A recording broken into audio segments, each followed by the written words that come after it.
Hello, everybody. Welcome to another lovely Limbus company. Glad to see you all here. Hope you guys are doing well. Guys, just wanted to introduce you to my new 12D model. I commissioned I asked Kim Ji-hoon if I could borrow his model, like the person who made his model. And so, and I asked, do you handle 12th dimensional, requests? Luckily, they did. So as you guys see, I'm in 12D right now. It costed about 6.8 Googleplex worth of income, all acquired from YouTube, by the way. Just to let you know. So yeah, we're gonna be using that from now on, and yeah, so that's good. That's good. Now, how you guys doing? How's everyone? You guys doing well? You guys are recovering from yesterday. It looks 2D. Apparently, the modeler told me that, if you can't see into the 12th dimension, you might see some similarities. But I can assure you it is 12 dimensional. So, nice to see you guys all. Nice to see you all. Let me just explain to you guys what we're doing today. Yesterday was very overwhelming. Yeah, so yesterday we had the 9th. Congratulations! Thank you so much. 5,000 views. Yay! Thank you. It was popping off last night. I was very happy about it. So let's what are we gonna do today? So yesterday obviously was the live stream, the ProjectMoon 9th anniversary live stream. There was a lot of things going on. Not only that, but we also were with a bunch of fellow peers / creators. Okay, we had like 10 people. So it was chaotic. It was a fun chaotic, right? It was a fun chaotic, but very chaotic. And we did discuss after the live stream, like after the 3 hours or so, but it's at that point like a high likelihood that people were not gonna be there, or there at least. So what are we doing now? I decided that yesterday we're gonna do a little bit of a recap. It won't take the whole stream. It might only be the first hour. But we're gonna go through two recap resources, okay?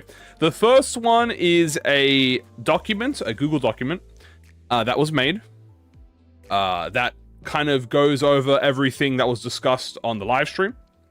And then there's also like a fake, not fake, but a custom roadmap that someone also made. Ali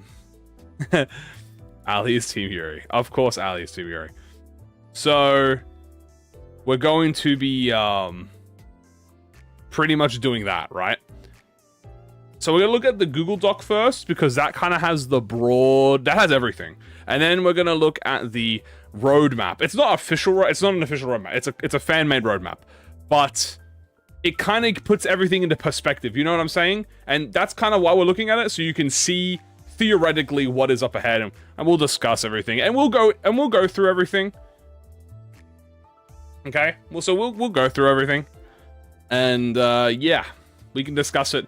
We can have civil conversations, guys. Remember, positivity and conversations. We, over at the Kamui Ever YouTube channel, prioritize one thing ever, and that is positive energy and me crashing out. Okay? If anyone is ever upset, it should be me crashing out. Okay? Not you guys. So we want to keep that upbeat energy attitude. We want to always look for the positive in things. Okay, trust your gut, like trust your instincts. Oh, trust my instincts. I'm gonna trust my instincts. Okay, look for the good, and 6-7 a little bit, but mainly you guys. And remember that we're all here to have fun. We're all here to engage as a community. And, you know, and number 2, avoid Twitter and Reddit pretty much at all times. So, shall we get started? I have a feeling we should just get right started. Okay. So let me get this up for you guys.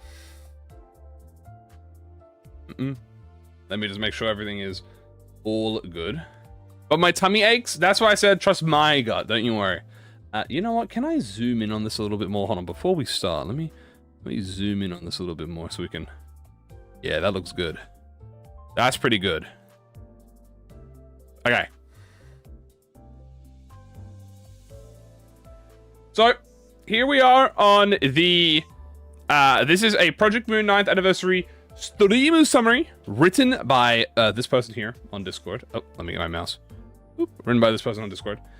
And also, this is stuff taken from the translation. So if you guys want to read along, I've pinned it in the comment. Okay, so you can read along as well. Let's get started with the first thing, looking back on 2025. So, we have Kim Ji-hoon goes over the MAU and DAU monthly or daily active users for Limbus Company during 2025. As you can see here, so for daily active users, I guess we'll do that first, right? It has reached a peak of 800,000. Now that was during Arc Nights, and during this is Warp Bokak, by the way. So Arc Night, and then this was obviously the month after, or at least this is the daily, right? So this is Arc Nights, and this is Warp. So, honestly, very high for Warp, as you can see here. So that's good. Yeah, 700 a day total is kind of wild, you might even say. Funnily enough, I'm not even going to lie to you guys.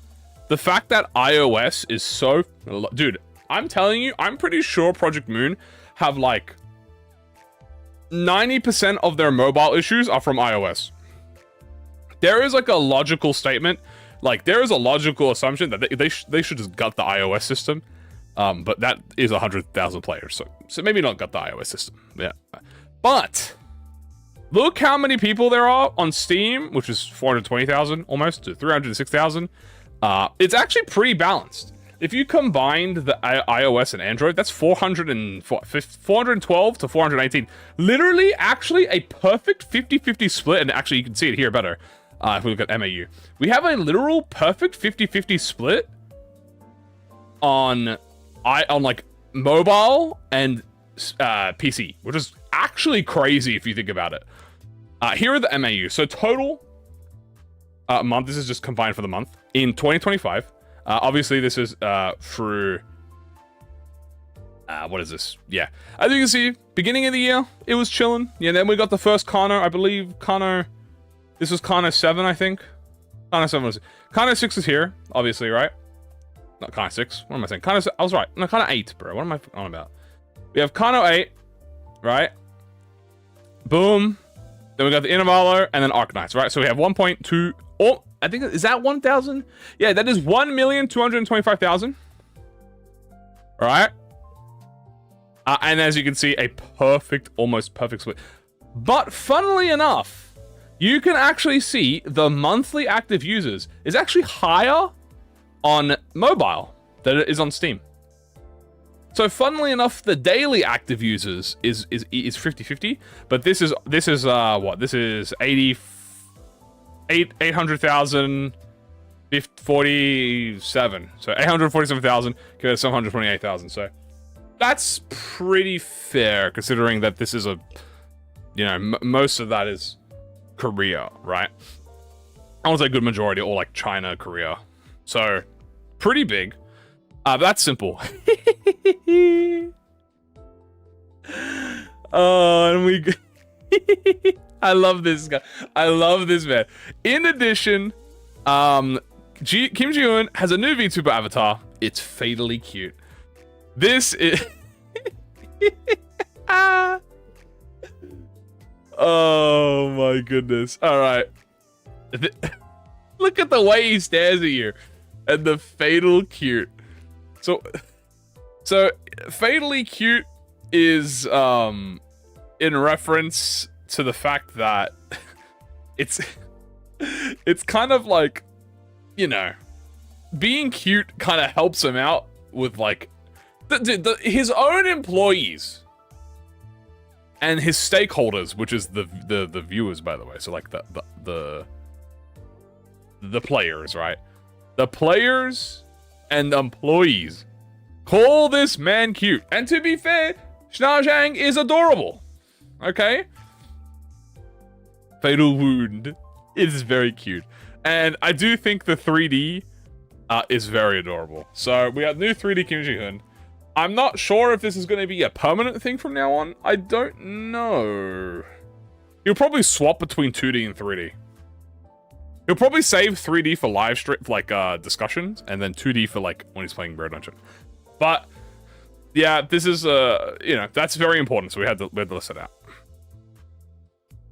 So now we're moving on to oncoming events through H1.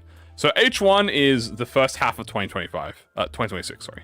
So Kim Ji-hoon talks about several up-and-coming events for Project Moon that will happen during 2026. Here he mentions. So here's the first mention.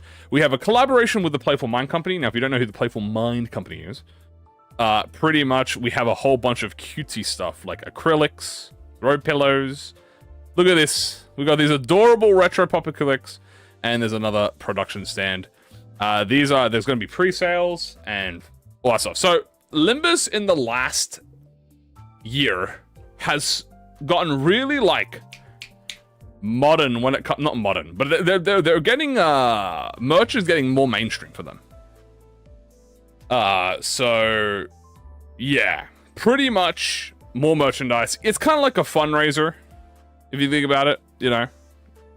And as you hear, we have a pop-up store. There will be a pop-up store at the Hyundai department store in Seoul first, and then Donggu and Busan starting February. So here is the pop-up store, obviously. Pillows? We'll get the Bursol body pillow. Yeah, so pretty much merch is becoming more of a mainstream for the company, which is a big W, because that means more stuff. Then we also have this Inferno exhibition. There will be an exhibition of Limbus Company's Inferno episode. No elaboration on what this is. I assume it involves Counter 112 with the Japanese media distributing Mavic in Japan. So, I don't think this will be an anime, okay? This is probably more like a really big PV teaser. Alright? This is probably like one of those... You know, like when you go to the movie theaters or you watch an ad on like streaming services or whatever. It's most likely equivalent to that, like a big promotional, right?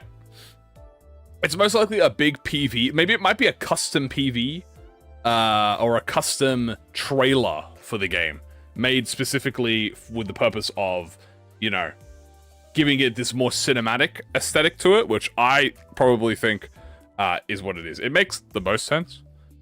But that will be in Japan. So we'll see how that is. And we don't know. Might be like it could be a teaser. It's probably a giant teaser for the Limbus Company game. Because it doesn't make sense that... It can't be like... Okay. People have said, like, oh, is Limbus Company going to get an anime? No. It doesn't make sense for Limbus Company to get an anime when they want you to play the game and spend money on the game. Why would they? It's like some games do this. Okay, you got like the Arknights game and you got like BlazBlue, right? Where they're like retellings of the story. Those are the only two I can think of off the top of my head. I'm sure there's more. But Arknights is, I guess, the biggest one here because they are also a gacha game. It's not going to be like that. First of all, Arknights has been around way longer, all right? So they I guess they have a more of an excuse to do that. But number two, yeah, he wants you to play the game and, like, experience it that way.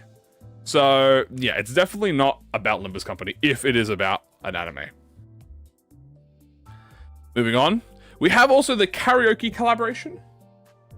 There will be a collaboration with an as-of-yet unknown Japanese karaoke franchise.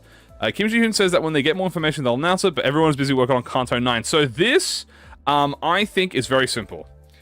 There are already existing karaoke versions of some of the like songs in Limbus Company, right? We have Pass On.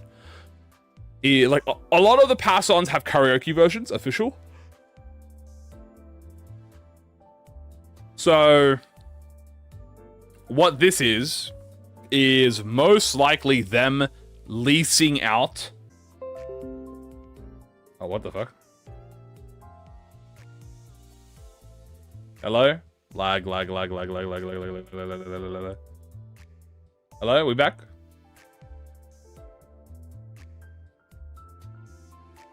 Why is it doing that? Hello? Stream died. Are we back? Hello? We're back. Okay, yeah, I don't know what happened. Again, guys, I'm sorry. I'm not sure what this internet issue is. I'm not sure what this issue is, guys. I've done all of my checks. It's nothing to do with me. It could be on YouTube's side of the thing. I'm not sure. I'm sorry about that. But now, please just bear with it while we figure it out, right? I don't have an answer, because if I had an answer, I'd fix it. I'm making adjustments in the background to try and make it as smooth as possible. But I don't know. I'm trying my best. So, yeah, I don't know. Sorry about that. Oh, we lost a lot of people. That sucks. Okay. Well, we'll continue on. There's nothing more we can do. So I think, pretty much, what's the word? They're gonna license out their songs officially for karaoke studios. It's been happening with the past shows. I know. I don't know why it's happening. It's. I don't know why. Yeah, I just don't know why. Here is Good Smile. So we have Good Smile. We'll be collaborating to release 5 more plushies of Faust, Honglu, Gregor, Ishmael, and Ryoshu. These will be joining Yisang and Don Koda plushies, which can be found here. Additionally, an Ishmael Nendoroid figure will be released. So, recently, guys, there's been 2 forms of plushies that came out, right? You have the small little miniature plushies, which I have here. In my hand currently is, you can hear the crunching. Hold on, if you can. I don't know if you can hear the plastic crunch, but I currently have Don Quixote in my hand. I keep them all in the plastic. But these are the tiny little figurines. But they also released 2 larger plushies with Yisang and Don Quixote. And they're going to be releasing 5 more with Faust, Ryoshu, Honglu, Ishmael, and Gregor. Funnily enough, by the way, okay, 4 out of the 5 of these are the Arcanite collabs. So, my assumption here is that these 4/5 characters... Okay, my assumption is that these 4 characters, as Kim Jae-hoon has remarked, are the most popular, I guess. Either they're the most popular or they're the most known. It has to be the most known characters, right? Like Faust is obvious. Gregor, Honglu, Ishmael. And then Ryoshu, I assume because it is her her latest Kanto, so she's also getting one. And then Ishmael is getting an Nendoroid. So Ishmael is getting an extra special one. The Kanto's coming up here, pretty much. Where'd you get them? From the Good Smile, there's no, this one isn't Good Smile. This one was, I don't remember what the shop's called, but it's on twitter.com. You can find it. But yeah, more Fishmail, more W. Here it is. Collectible release Nendoroid figure. No, everything mentioned now is planned to happen in the first of 2026. Okay, so that was everything that was the first 2026, right? Greedy Ishmael taking up all the merch? Yeah. How much are they? I think from looking at they're about $30 US per plushie, I think. I don't know American conversion. I'm sorry. It costed me about like $150. I didn't buy them. I don't have the money right now, so I couldn't get them. I'll have to wait until the next order comes out for this. But so now we're going to be talking about the 10th anniversary. Okay, so we're going. They have a plan to celebrate organizing an orchestra that will arrange several in-game soundtracks. Yeah, 150 AUD. That's how much it all costed for me. It is unclear whether or not it'll be soundtracks from all 3 games or just Limbus. I assume, really assume, that this will most likely be... Yeah, that includes shipping. Look, this is an orchestra. I assume it's going to be all the games. Now, the thing is, LobCorp only has, like, a few original soundtracks, I believe. I'm not sure of all of it. Library Ruiner has a lot, obviously, way more original soundtracks. And then Limbus has all of its soundtracks. So, like, they might... Imagine you go to the orchestra guys and they start playing, like, Third Warning or, like, Second Warning. You know what I'm saying? Like, that would be fucking crazy. Leviathan, they might play the Leviathan. I mean, obviously that's in part of Limbus now, so. And then we'll have like all the library songs or like some of them. I'm not sure if they'll do melee tracks. Yeah, all the Serapha has their. Were those like unique ones or were they like? Were they free? I'm not sure. You know, I don't actually know which songs were. What's the word? Why can I not remember the word? Copyright free, whatever they are. You know, open source. That's not the right word, but you know what I mean. So that'll be there. That'll be soon. And we'll see that. Also, everything is happening at Pam Pam Pang Pang. So, well, the Ham Pam Pang Pang account. So, W Ham Pang Pang Pang. Now we have the first bit of Limbus content. Okay, guys, we have the RR1 re-releasing on the 20th of November. Now, let me tell you guys, royalty free. Yeah, that's the word. Yeah. So, guys, this will be next week. Okay, so next week, Railway 1 will be arriving. When's the anniversary? Hasn't it already happened, or it's gonna happen soon? I think. Pretty sure it's already happened though.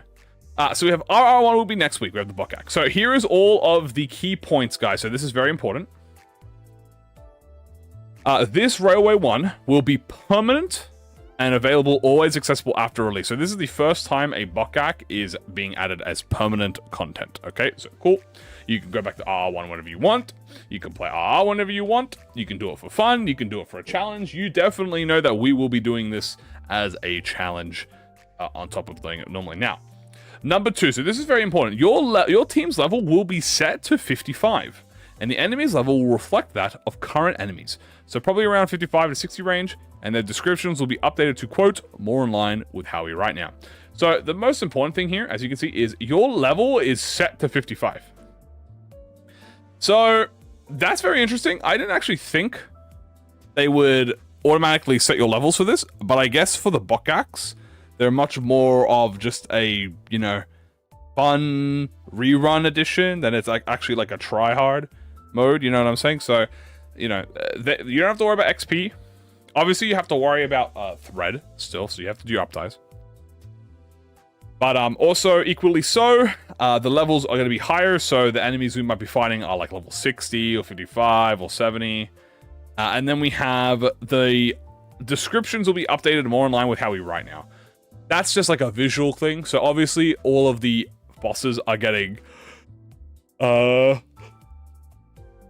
what's the word? All of the bosses are getting reworked in their like descriptions. We don't actually know if there's any move changes or anything.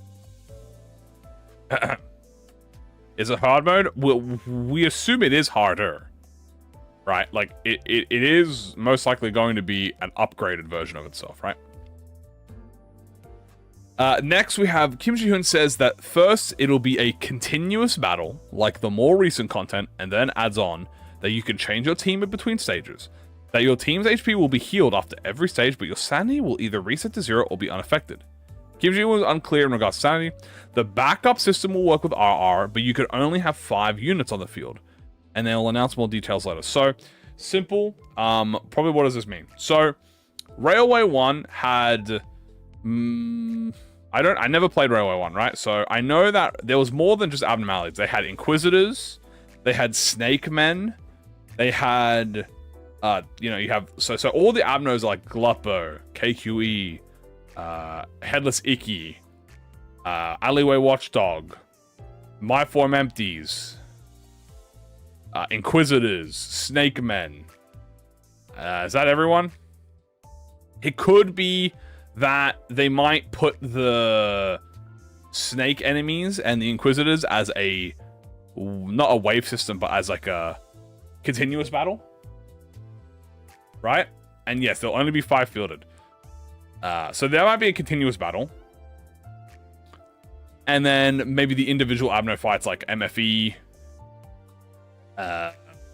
KQE, Alleyway Watchdog will be individual fights.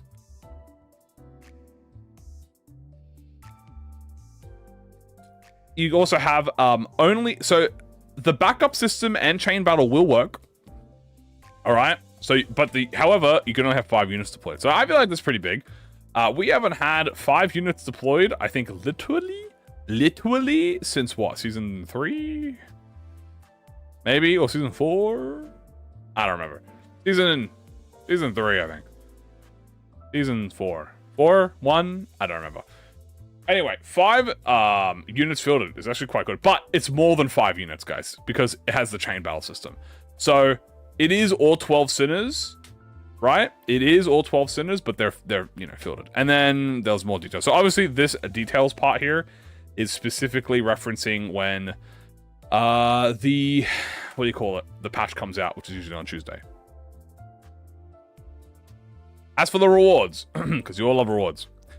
Besides the usual rewards, we can note a new banner and card, assumingly showcasing your turn count, and a Season 1 3-star guaranteed extraction ticket. So, there is a Season 1 ticket, but there's also a 10 pull. So, if you guys haven't gotten any of your, if you're missing out on any Season 1 IDs, congratulations to you. For me, this is another 50 thread.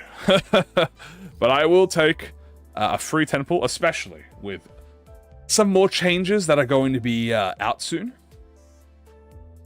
And, we'll see. Do you think we're going to like boxes for the rewards? I think you always needed a certain amount of boxes. You've always needed, I think, like, the 26 modules, or is it like 32? It's like 26 modules, right? Next. Okay, here's the big one. We have 2 new high show. I know, boo, high show, boo. I like high show. I'm glad. We have 2 new high show branch. We have U branch, Adept Heathcliff, which is an Adept Rooster, and we have Way branch Don Quixote, who is a sheep. Target extraction. A new banner will release on the same day that RR1 comes out. We don't know anything about them, but here's Don Quixote. Also, we didn't really get to mention this, but that's we have Zilu Faust in her casual drip. But this, I'm afraid, this is peak. Alright, I'm afraid this is peak, guys. You know? The UI. I like it personally, but we'll get to that UI discussion. Like soon, because it's really close. I love this. This is adorable. I like how it's like everyone is really hot. So I guess the gimmick of the sheeps are they're very cold. She's so fluffy. Even Faust is like, oh, this is hot. So cute. I love that. I love the little, so cute. Very cute. And also the Heathcliff is there. But yeah. So now we have the big controversial topic. I argue this is the first major controversial topic. The UI update and overhaul system. We have, they plan to change the UI for the 3rd anniversary, so this will be during February, right, during the Limbus company anniversary, not the ProjectMoon anniversary. Kim Ji-hoon says they'll make the UI more lively, but keep the mechanical motions and make it more flashy. He notes that the old UI will be kept until the new transition, until the new UI. You can see the proposed versions. Now, these are the proposed versions, okay? As a note, I want to say these are not the finalized. I don't think these are the finalized UI. Okay, because he says proposed version. I think people need to remember that this is not finalized, okay? And they obviously are aware that people are very uppity about it. Now, in my personal opinion, I like it. I personally have no problem with this. I think it looks nice. Now, there are a few things you need to know. Number 1, again, this is not the finalized version. Number 2, we have a very tiny view of it. Okay? We have a very tiny view of it, okay? It's one of those things where you need to have like a full screen, or you need to have it in your hand and see it in full. And also you need to see how everything moves, okay? That's another thing. You need to see how everything moves about. Because if everything still has that mechanical noise to it, and it still like has those clunky animations, then I don't think there's really a problem. I do personally like how much this looks. I don't think it suffers from like a simplicity issue. like, I know some people said, like, the borders are a bit hard to see. I like this. I like how, like, the background is very open. Now, also, as a reminder, this does not show how it looks when you have your banner. As an example of what I mean by this, if we go back to my game, see how I have my banner here? This is what they're showing, right? So this is what they're showing, but there's also a version where this exists, right? I'm pretty positive this is the one people use the most likely, because obviously it has your player card, it has all of your banners. This is like the new player start, or like if you want to, I don't know, if you want to hear Don Quixote scream. Also, when you hold on to it, you will view the animation. I think I did this, right? How do I do it? Stop yapping! Stop yapping! Stop yapping! Anyway, you can view the animations. I don't remember how. But, I think... let me go back for you guys. Boop. So, that's...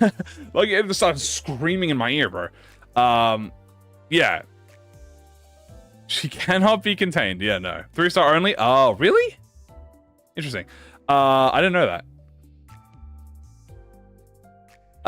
But yeah, as you can see, it like kind of displays the whole background here when you do. I actually did not know that you need 3 stars.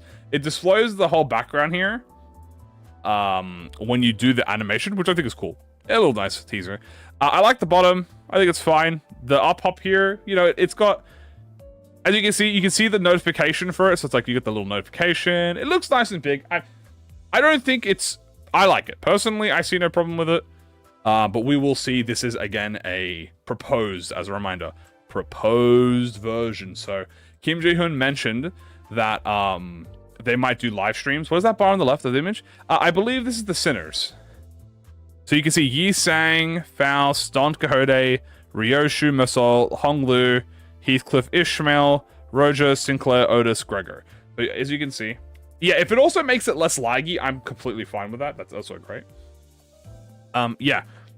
As a reminder, Kim Ji-hoon wants to do developer streams where he talks about the UI and gets feedback on it. So we'll see. Yeah.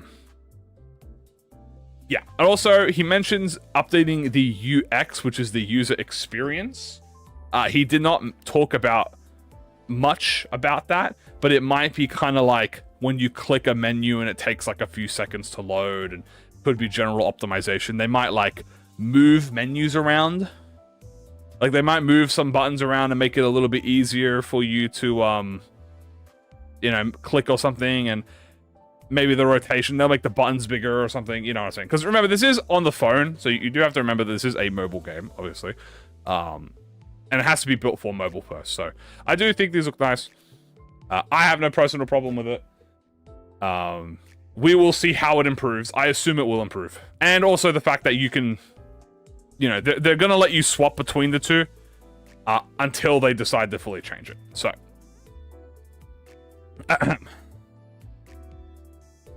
Now. Stage continues and the revive function. Kim Ji-hoon explains that on a difficult stage, you will be able to spend free lunacy to continue the fight and eventually clear it. He says that the reason the story content doesn't have an easy or hard mode, like the Inavalos, is that they don't have the manpower and they want to keep the fights accurate to the setting on the story.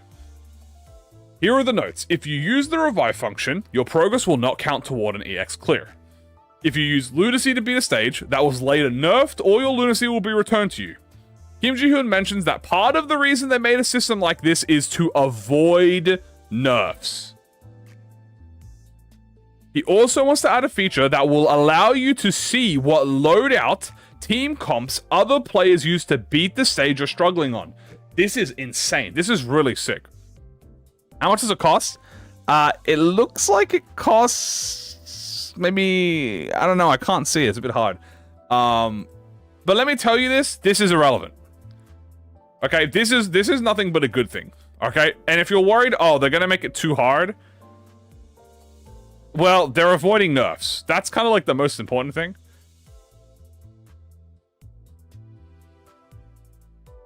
So here's the major thing, right? What does this include, right? Number one, it's free lunacy, so it's not pay to win. because the first thing you might ask is, oh, is this paid lunacy? No, it's free lunacy. So you spend free lunacy, so they don't even get money from this, right?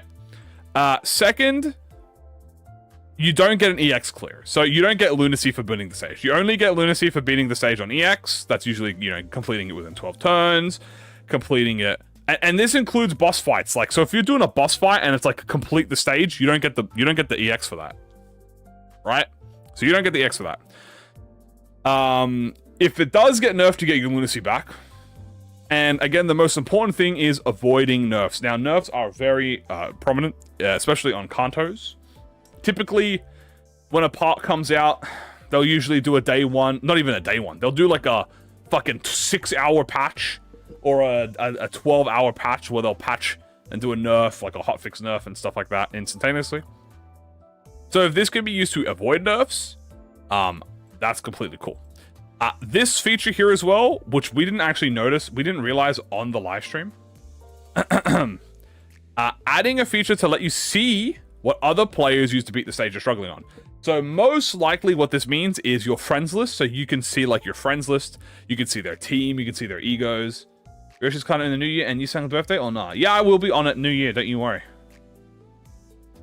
Yeah, immediately kneecapping the boss is pretty much going to be slowed down. They're still going to do nerfs, but they've described it as they're going to do like feedback surveys. So do you guys remember with Lei Hang? They did a whole survey.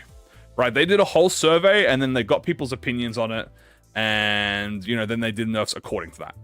So I think this feature alone is really good, just so you can see. Right? So I think this is just great, and to be honest with you, anything to avoid nerfs isn't fine in my book. I won't be using this feature, and it does not affect my experience. In fact, funnily enough, this feature improves my experience because now you can actually play content before it gets nerfed. So, in my personal opinion, great. Add this feature. If it's gonna slow nerfs by like 80%, I'm all fucking here for it. We also have other gameplay content. Now, this is the second biggest thing. Also, yes, we will be doing a New Year's stream chat. Now, this is the second biggest thing. Okay, this is a massive W. This is probably one of the biggest W's of the whole stream. Kim Ji-hyun talks about adding some other replayable gameplay content besides mirror dungeons. He says that making MD harder is difficult because they're used to farm crates. He says he wants to add content where we can explore more like what Railway did before, but Railway is too short-lived. He says, and he quotes, "I want to try something like a really strong boss once every 2 to 4 weeks that you fight with 2 parties. Or something repetitive like MDs that have more roguelike content. MD is a roguelike too, but it's more like a rogue-like. In MD, you choose your team from the start, but maybe you could get random IDs and do something like an auto-battler and make your team comp. I want to do something like that. So, bare minimum, Mirror Dungeon itself will no longer be getting any more floors above 15. Assumingly, Extreme and the achievement system is going to be the difficulty limit of the Mirror Dungeon, which I think is fair. I don't think it's really reasonable to go above 15 if you are doing like an extreme. At that point, the numbers are so high. I think 15 is reasonable. I think they just keep adding packs to it. Keep adding more theme packs, keep adding more ego, keep adding more unique floors, and you're fine. This, however, has been something that I have been, and you guys know this because I've been saying it on stream, right? Something that I have been requesting personally. A strong raid boss, right? That has maybe upscaled stats, upscaled attacks, and, you know, and you fight it with 2 parties. Now, this is in a lot of gacha systems. So in a lot of these gacha systems, you'll have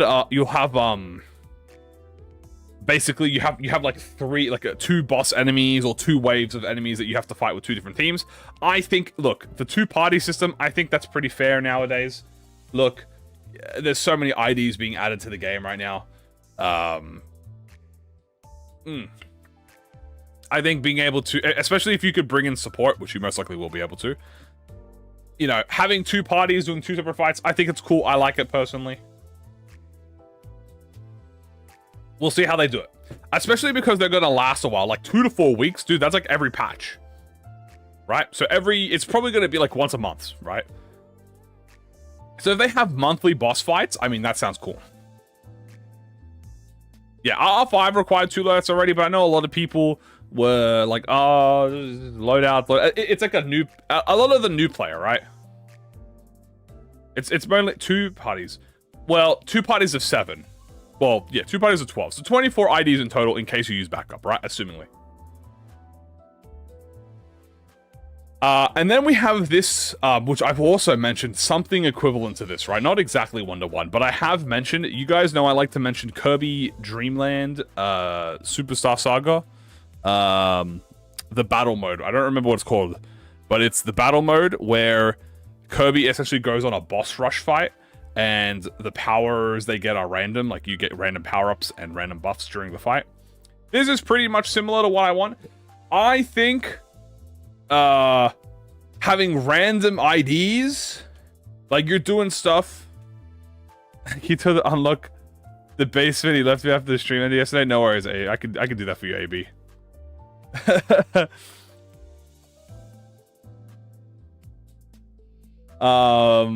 Yeah, so something like, now, okay, you might see auto battler guys and get worried. I think this is just Kim. You gotta understand this. Kim Ji-hoon has a way with words, and when he says something, he means something else, right? But can I use full stop Heathcliff and Hong in any team? Yeah, you could pretty much use him in any team, right? Now, when he says auto battler, you got to realize he is not saying auto battler. Okay, he is saying something else. And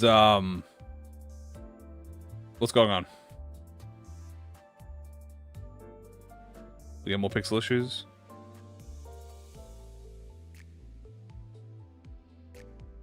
Hello, hello.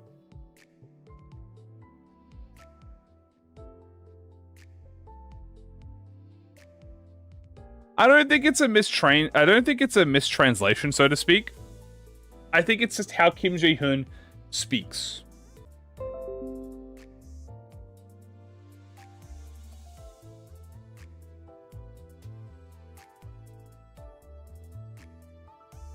Hello, hello.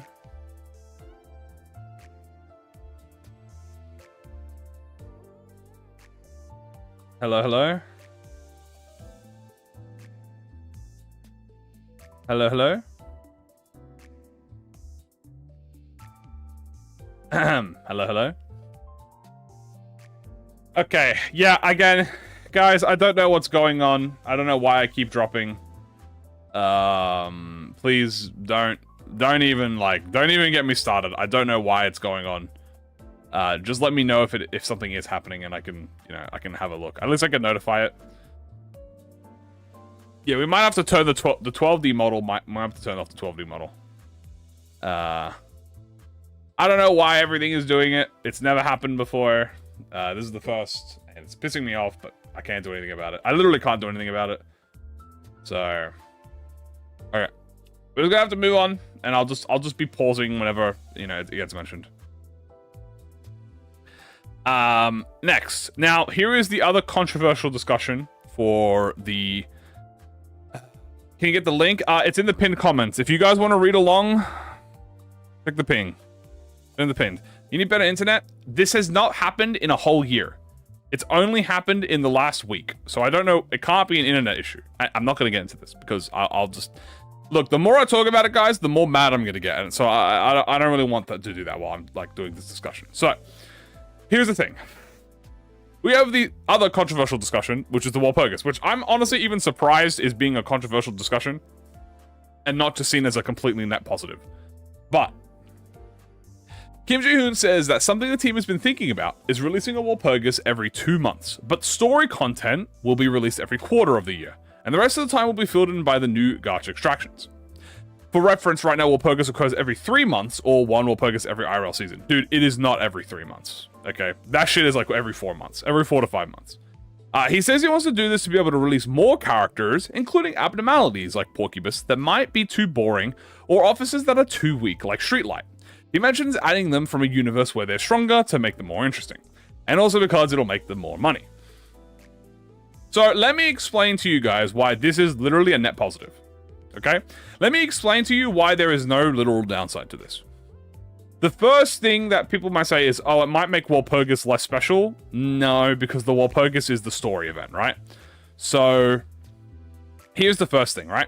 The first thing is the story is still every 4 weeks, and that's the most important thing, right? Number 2, having more Walpurgises means that you are less FOMO. All right? There is less FOMO because it occurs more often, right? Now, you are in scenarios, guess what? If this change comes through, you are now able to skip Walpurgises that you don't like, or you don't have to stress about pulling on Walpurgis, because maybe in 2 months you can be like, okay, yeah, in 2 months I'll just grab what I missed. I don't have to wait 4 months, 5 months, 6 months. That's a whole year, half a year. You know what I'm saying? Pulling is going to be more cheaper because of this, right? But if you want the ID, you can pull for it, right? And the whole thing about it being less special, look, only the events, the story is still every 4 months. So the story is going to be the same. Now, they're most likely going to alternate the story. So here's how most likely this is going to work, okay? Here is how this is going to work, okay? It's probably going to work like this. The story events, which are every 3 to 3 months, are going to be alternating. So LobCorp, Library, LobCorp, Library. But the in-betweens, right? The in-betweens will not be theme locked. That's my assumption, right? So in one theme, they might pull fucking, as I said, Porcubus and Streetlight Office. And then the next one's LobCorp, and then the next, well, like, the next banner only, it's like Moses and fucking Vespa. And then it goes to Library Ruiner, right? Like, that's probably what it's going to be. What if they run out of Library Lob content? They have a lot of IDs and ego they can pull from. Because you gotta remember, they're saying ego. So first of all, if you think ego, you gotta count all, like, how many abnos are there? Like 60 abnos, and then include both ego and IDs, right? So that's like over 100. That's gonna take you in what, 12 months you get 6. That's 12 to 20. And that's not even hitting like 1/5 of LobCorp, right?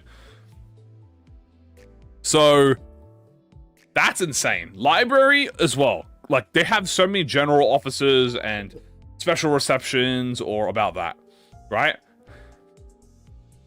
How many is in them coming right now? I don't know. But this thing is there is really no downside to this. The only downside, and legitimately, the only downside that there could be is that it's a lot of workload.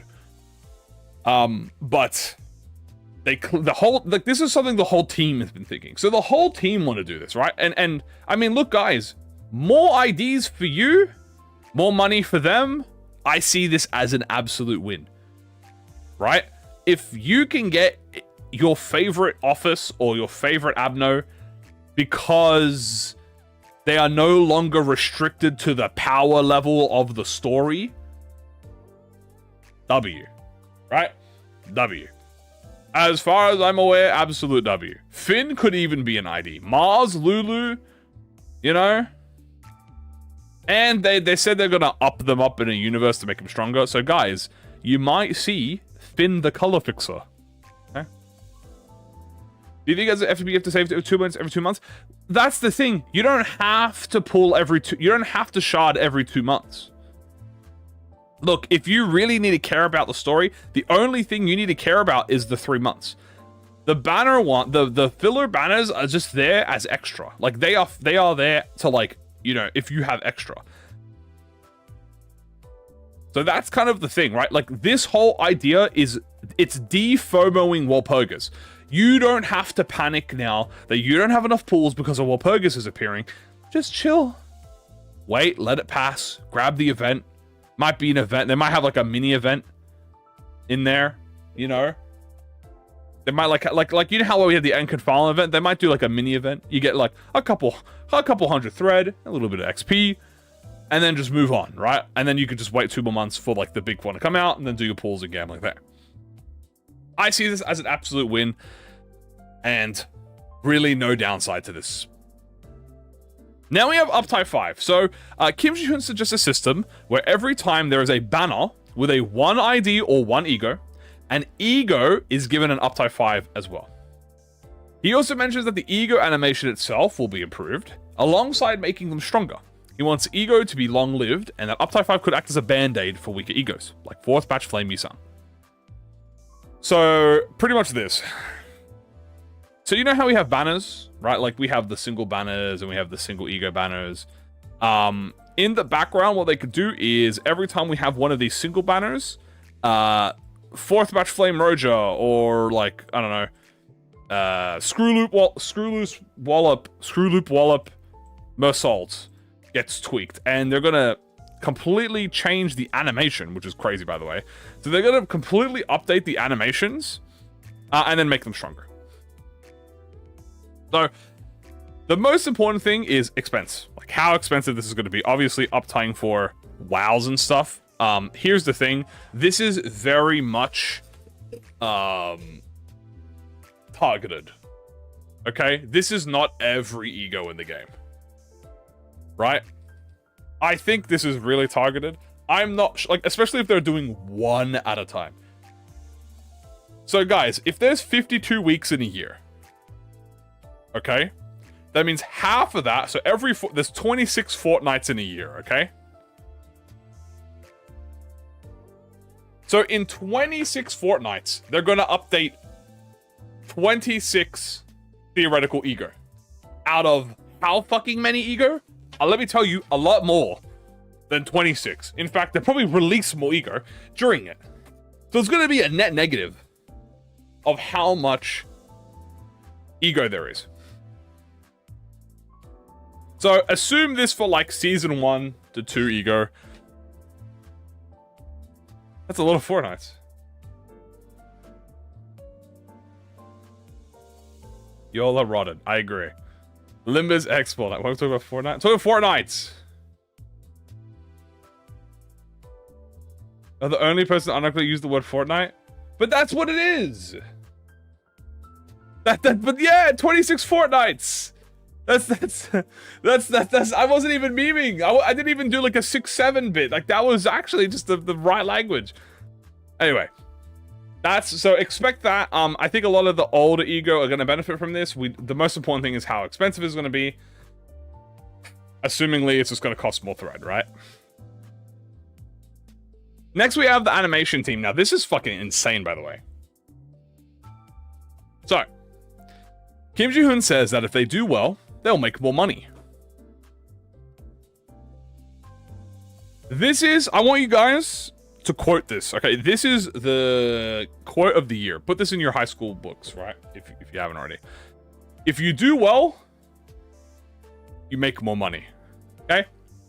Now, and he personally gets more confident. He wants to assemble an animation team. He's assembling the fucking Avengers, pretty much, right? Summoning the Avengers of animation. This team is composed at about 5 to 10 people. And they could make animations like PVs, promotional videos, events, or ID teasers. Or even in-game cutscenes. He mentions that he'll be directing the animation, and that's his first time, so he might be hard to work with. But he hopes that he'll be able to work with everyone. There might be a job listing soon. Now, for all of you gunning for that job listing soon, don't even stress about that. This is Korean only. So, what does this mean? Now, as you guys know, they already do this. This is something they already do. They already have people who do PVs. I mean, have you guys been seeing the fucking recent Bokak trailers recently? Dude, the Bokak trailers that they have been releasing have been not like insane quality, right?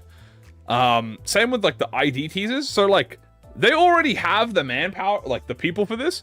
But what this is going to be is essentially, they're going to take those employees, I assume, or people who are focused on animations and stuff, and split them from the developer team.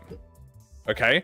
So now instead of having a developer, like a coder who works on PV material, it's going to be a coder who strictly focuses on the game. So there is about 55 employees who work on Limbus Company, right? Now imagine, say 5 of those employees, right? Say 5 of those employees also work on PVs and animation. That's 5 less employees working on the game. Now what Kim Ji-hoon can do is take those 5 to 10 employees, separate them. Now 55 employees, theoretically, are working on Limbus, and those 5 to 10 employees are working strictly on the PVs. Which means the PVs will get done faster, the game will get done faster, everyone wins. Which is a W. In my personal opinion. That's pretty big W. So we'll see. Also, potential anime. Excluding how to manage a firm. Yeah, and then there's also the crackpot theory. Now this is if he's actually like planning for this, he's a psychopath. I'm sorry, there's no other way to put it. If he might try to in-house his own anime, right? I don't think he's gonna do that. But he might try and in-house his own anime. He's a psychopath. I don't think it's possible. But I don't know. The fact that he says an animation team, you know, like he might be doing some indie shit, dude. Like 10 animators, bro, and he's gonna lock them in the basement. You know, like he's gonna lock him in a basement and he's gonna say, "You're not gonna see your family until you get me the Leviathan or Moses at like the distortion disc of anime," right? But yeah, we'll get more cutscenes, we'll get more events, we'll get more teasers, in-game cutscenes. It's gonna be cool. Probably like it's exactly like the Arcanite. You can tell that he has such an Arcanite, like he wants to follow what they're doing. Which, to be fair, their fucking quality is insane. So yeah, I can see it. Try to be the next map. He wants to be the next mapper and fuck everyone in basements. So. No. Okay, that's that. Moving onward. We have, speaking of, we have the company size and possible growth. Kim Ji-hoon says the growth is slow and the PM has about 63 employees. He says that he would increase the size of his workforce aggressively. He could increase it due to winter coming to the game dev scene and the economy in general. I assume that means a difficult time and not the actual upcoming winter. But that if the player base peaks and he makes a mistake, it'll affect the game negatively. He is afraid to make ProjectMoon too big and as such unstable. I think this is the absolute correct way to do it. I know people want more and more and more and more and more and more and more and more and more and more and more and more and more and more and more and more, but more does not necessarily mean better, okay? And I can prove this to you with literally any fucking modern AAA video game. You know how many thousands and thousands and thousands of developers and thousands of millions and billions of dollars that go into these fucking games, and then they come out like absolute dog shit. And then you got fucking Silksong ass developers, which is like a studio of like 10 people. Who take their time and resources and treat their employees right and come out with fucking bangers. There's no need for Kim Ji-hoon, Bethesda. There is no need for Kim Ji-hoon to rush. Literally. Now, do they have a manpower problem? Yes. But let me let you in on a little secret, guys. Okay? Come in a little closer. I'm gonna tell you guys a secret. And you gotta keep the secret to you didn't hear it from me, okay? I'm gonna let you guys in on a big secret. Every fucking video game studio has a manpower problem. Every fucking developer, every game fucking studio has a manpower problem. This is not a PM, but every fucking studio in the world has a manpower problem. All of them. Single one of them. There's not one studio out there that doesn't have a manpower problem. They all do. Even non-fucking video game studios have fucking manpower problems. Animation studios have manpower problems. Officers have manpower problems. Fucking McDonald's has manpower problems. Right? Every single place has manpower. Even AAA devs have manpower problems. Right? Every single fucking one of them have manpower problems. Every single one of them. The reason that Limbus company feels so hard to hit is because they are a live service game. They update the game every 2 weeks. You want to know why Silksong didn't really have that issue, guys? Because they disappeared, went no contact for 7 years. And then woke up on a random Tuesday and said, we're dropping Silksong in 2 weeks on a fucking Saturday. And then left. Right? Could you imagine if PM fucking said nothing and dropped off the face of the internet and just updated Limbus, like, on their own terms? People would be frothing at the fucking mouth. You would be frothing at the mouth, right? It would be the most stressful thing imaginable. Arknights has 1,000. I don't know how many employees it has. I'm going to assume your comment is correct and have over 1,000 employees. But Arknights is also like a multi-fucking billion or multi-million dollar fucking like company. I would not necessarily call them indie, right? I don't think they're indie anymore, right? They have managers upon managers. They have things and things and things like that. Now, I'm not saying that it's something they shouldn't strive toward. Don't get me wrong. I think the way he's handling it is good. Slowly but steady. It's not a race, it's a marathon. Okay? It's not a race, it's a marathon. Okay. The whole thing is this. Okay? Here's the whole thing. If Kim Ji-hoon overhires and is forced to split his management position,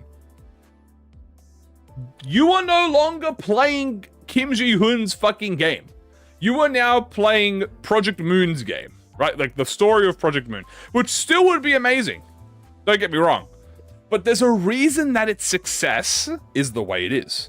And let me tell you why ProjectMoon, I'm not just talking Limbus company, and let me tell you why ProjectMoon's success is the way it is. Because the developers of ProjectMoon, the people who work at ProjectMoon, are psychopaths. They're not innocent in this. They're all psychopaths. All of them. All of the developers are psychopaths, okay? And they want to follow Kim Ji-hoon, who is also a psychopath's ultimate vision. Okay? They are all insane people. They're not sane. They all listen to this man speak, and they fall in love with the concept of what this man is thinking in his head, and they're saying, yes, sir, I want to build your vision. That's not normal. That's not normal. No, you know how rare that is? Right?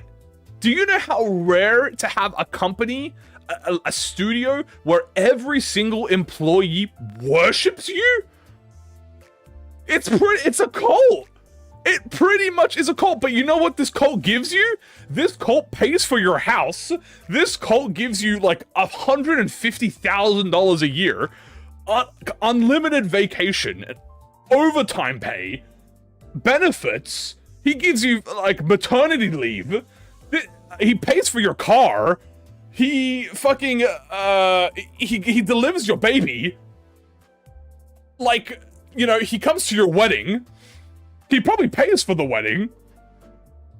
And he makes and he never tries to like, he wants to make you live a comfortable life. He doesn't want you to leave. He's begging you to stay. Incentives? He's like, please don't leave. Please don't leave. Do you know how crazy that is? Why would you want to leave? If you're a sane person, you're working at ProjectMoon, yeah, it's gonna be hard. Everything's gonna be hard. Don't get me wrong, right? Everything's hard. Yeah, is it difficult? Like, yeah, it's going to be difficult. And there's obviously a lot of stress involved, and there's a lot of work involved, but again, this is the video game industry. This is not a new concept. Every single video game coder, developer, is overworked, right? At least when ProjectMoon employees are overworked, they get a gazillion dollars. Did they actually offer maternity leave? I don't know. Oh, you saw it again? Okay. Alright, we'll just wait.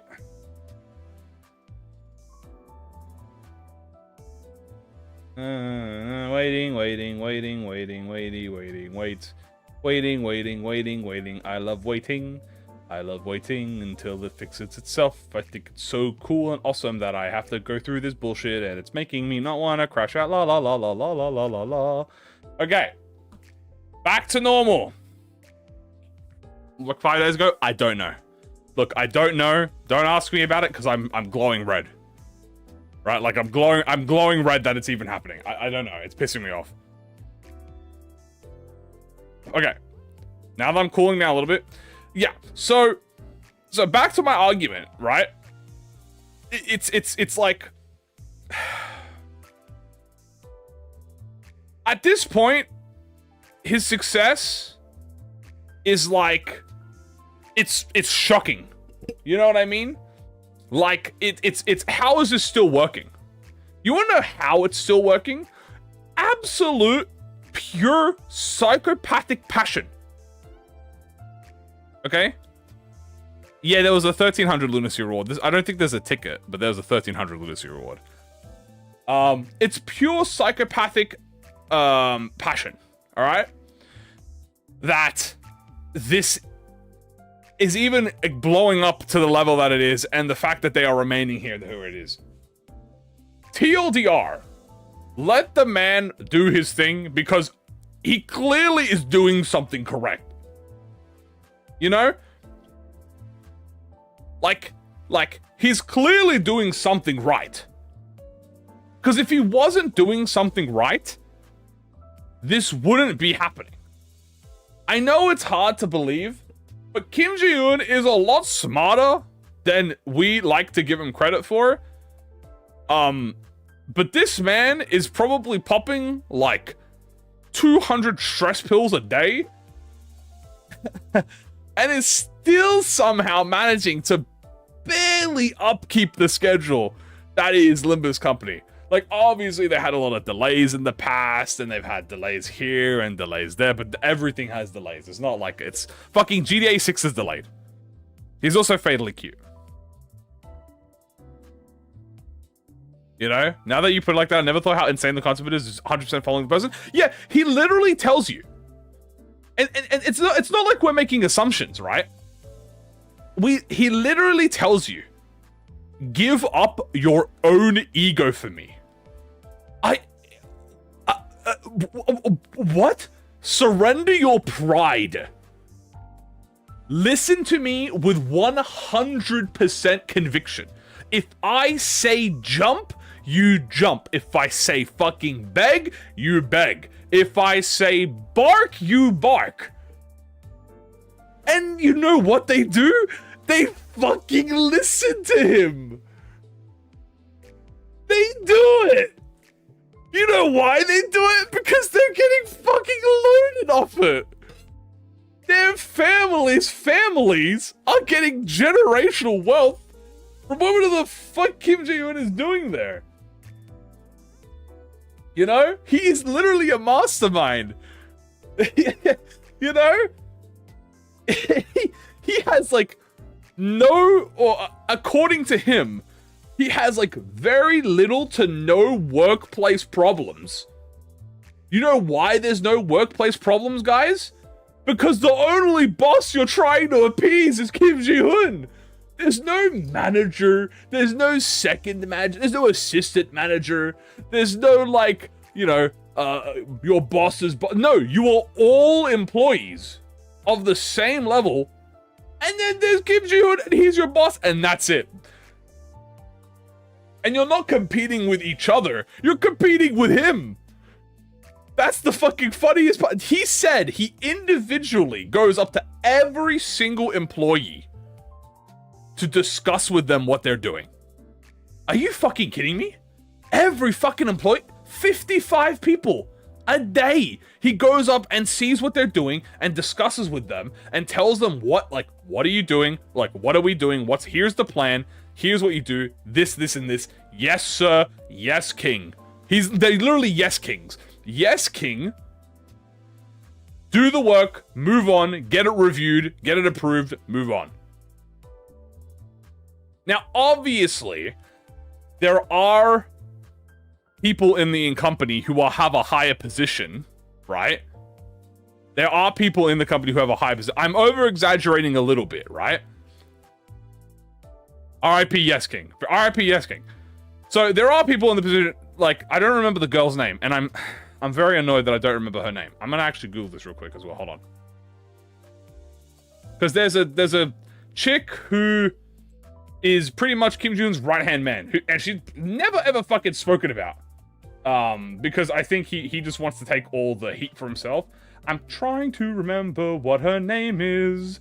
If anyone can remember her name. That would be so cool. Don't remember her name. What is her name? It was in the interview. I'm gonna look at the interview real quick.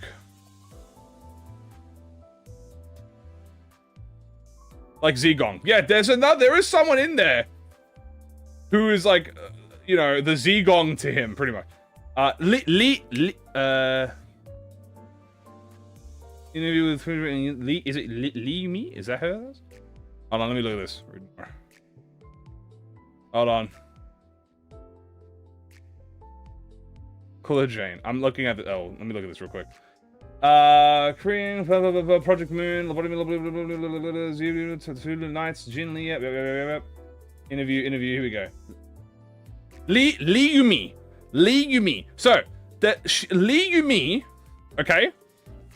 Not Lee Yumi. So, there's Kim Ji-hoon and Lee Yumi. Now, you might ask yourself, who the fuck is Lee Yumi? Lee Yumi is the founding member of Project Moon Studios with Kim Ji-hoon. She is literally his partner. She was the first partner he ever had with Project Moon. She was there from the fucking beginning. She was there, like, in the university that they studied at. She was his university partner. Right? You go, well, I've never heard of her in my fucking life. Yeah, because he fucking keeps everyone hidden. She is his, no, it's not his wife. It's his, like, business partner. Like, she is the co-owner of Project Moon, right? She's like this is literally an Iron and Carmen moment. Legitimately. Okay? She's mentioned in the art books, yeah, but her presence is pretty much a fucking zip, right? Kim Ji-hoon has made it very clear that he doesn't want any of his employees to be like, you know, out and about in terms of like public face. He is the public face, right? He is the public face. But it's crazy that Lee Yumi, it's Yumi, yeah, Yumi. Like Y-U-M-I, right? At least that's how it says on the thing. It's crazy that the fucking co-owner or the co-owner of Project Moon, alongside Kim Ji-hoon, nothing. And you want to know why? You want to know why? Because I could already see the vision. Right? You want to know why? Because if he does decide to split his management position, guess who's going to be the manager? It's going to be her. She's going to be the Kim Ji-hoon taking the role that Kim Ji-hoon is doing. In fact, she's probably already doing that. Again, we don't know how the work structure is there, right? She is probably literally the Carmen of the Project Moon universe, except like successful. You know, if he is the Iron, she is the Carmen, which she is, because I think she was there from the beginning. And pretty much, she might as well run as much shit as fucking he does. Monzo's Benjamin. It's probably what Lovecom is based off? Yeah. Who is she? She's the co-owner or the co-director, whatever. She's like the co-owner of ProjectMoon. Right? Like Project Moon is Kim Ji-hoon's, he created it, but she was the first ever. She's like his right hand. She's his right hand woman, pretty much. So, like, there are obviously positions inside the company we don't know about, and I am fucking 100% positive that she is, like, she's pretty much Kim Ji-hoon too, right? She probably has exactly his thinking in terms of, like, how the game is and how Project Moon is run, right? And infuse the ego gifts is hard. The Soda Capo. Right, except, yeah, she's the Angela, right? But, like, not... I would say she's more like Carmen, because they are the most pivotal, right? Hello? No. Is a direct insert for PM Studio? That's why company has been successful? Maybe! You know? May freaking be. Anyway. That's what I wanted to rant about company size. I hate when people don't see the bigger picture. Right? I don't like it when people just say shit without thinking. Pisses me off. Luckily, I have you guys here. And all of you guys are incredibly intelligent and smart and epic. So I don't have to stress that about you guys. Now, we also got to mention, he also wants to make a 3D action RPG with blade-only sword-fighting action game. He believes that looking at the current state of gaming, it'll need to be a live service game with omnibus-style stories. He says that's far for the future. Okay, let us explain what this means. Fill out your compass? Excellent. Now, let me explain what this means. First things first. 3D action RPG with blade/sword fighting only. Melee game. Melee combat 3D action RPG. Okay? In specifics, he mentioned Batman Arkham Asylum. Okay? And Shadow of Mordor. So if you guys have played the Arkham series, it's probably going to play more like the Arkham series and Shadow of Mordor. They have ranged weaponry in those games, but it's not like you're holding a fucking assault rifle and you're blasting, right? Like, you have, like, batarangs, you have the daggers from Shadow of Mordor, you have the, like, the teleporting system. So you're probably gonna have shit like that, right? But it's probably... When he means blade only, he means majority, it's gonna be a melee game. Right?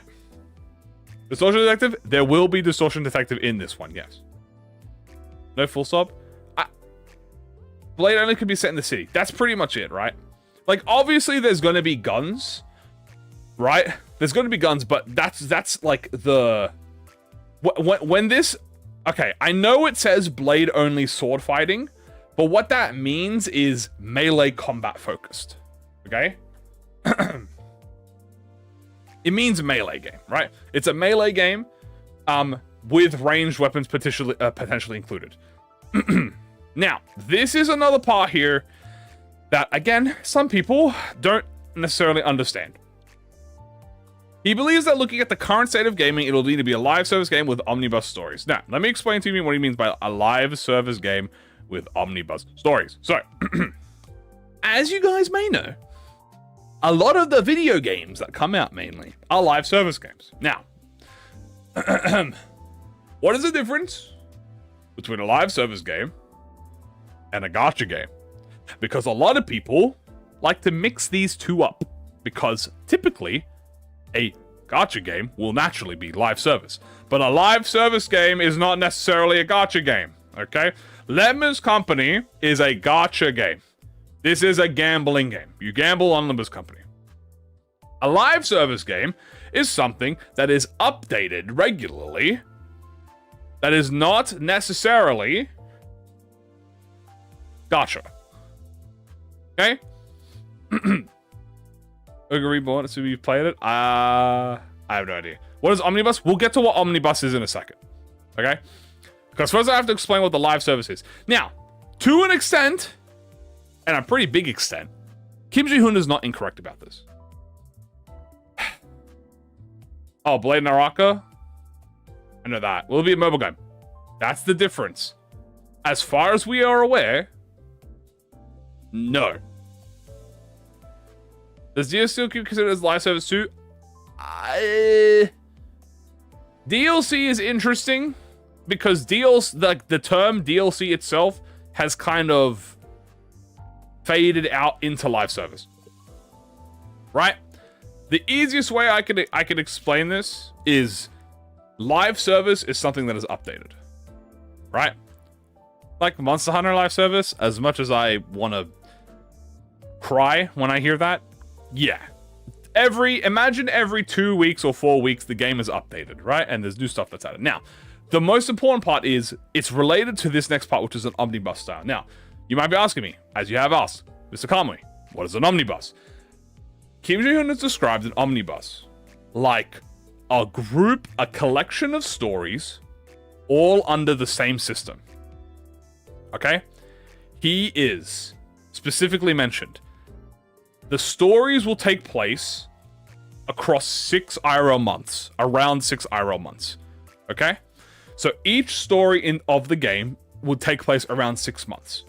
Okay? In each of these stories, they will be taking place in new areas of the city with new characters and new storylines. Examples being a grade 6 fixer in an office. The next story could be a syndicate. The next story could be a rat. The next story could be Distortion Detective, which, as he explained, Distortion Detective would be one of the stories that are explained here. And he mentions that in that 6-month period, Distortion Detective, you would play as Moses. And instead of Moses would be like she would be played like Batman. Like the Arkham Knight, where you use the detective mode. And Ezra would play as a fighter. Right? And different characters would be different things.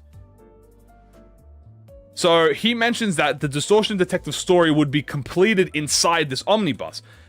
And then after the Distortion Detective, it could swap to fucking Sharon. Right? So we could swap complete, because he did mention that there are Limbus characters. I don't remember that chick's name. What was her name? Carrion. So do you guys remember Carrion? Is her name Carrion? Oh, I'm double checking. Limbus Carrion. Not Garrion. Who is it? Cara? Oh my god. Oh, let me think. LCCCA. What was her fucking name? The bitch that I hate, because she's a bitch. What was her name?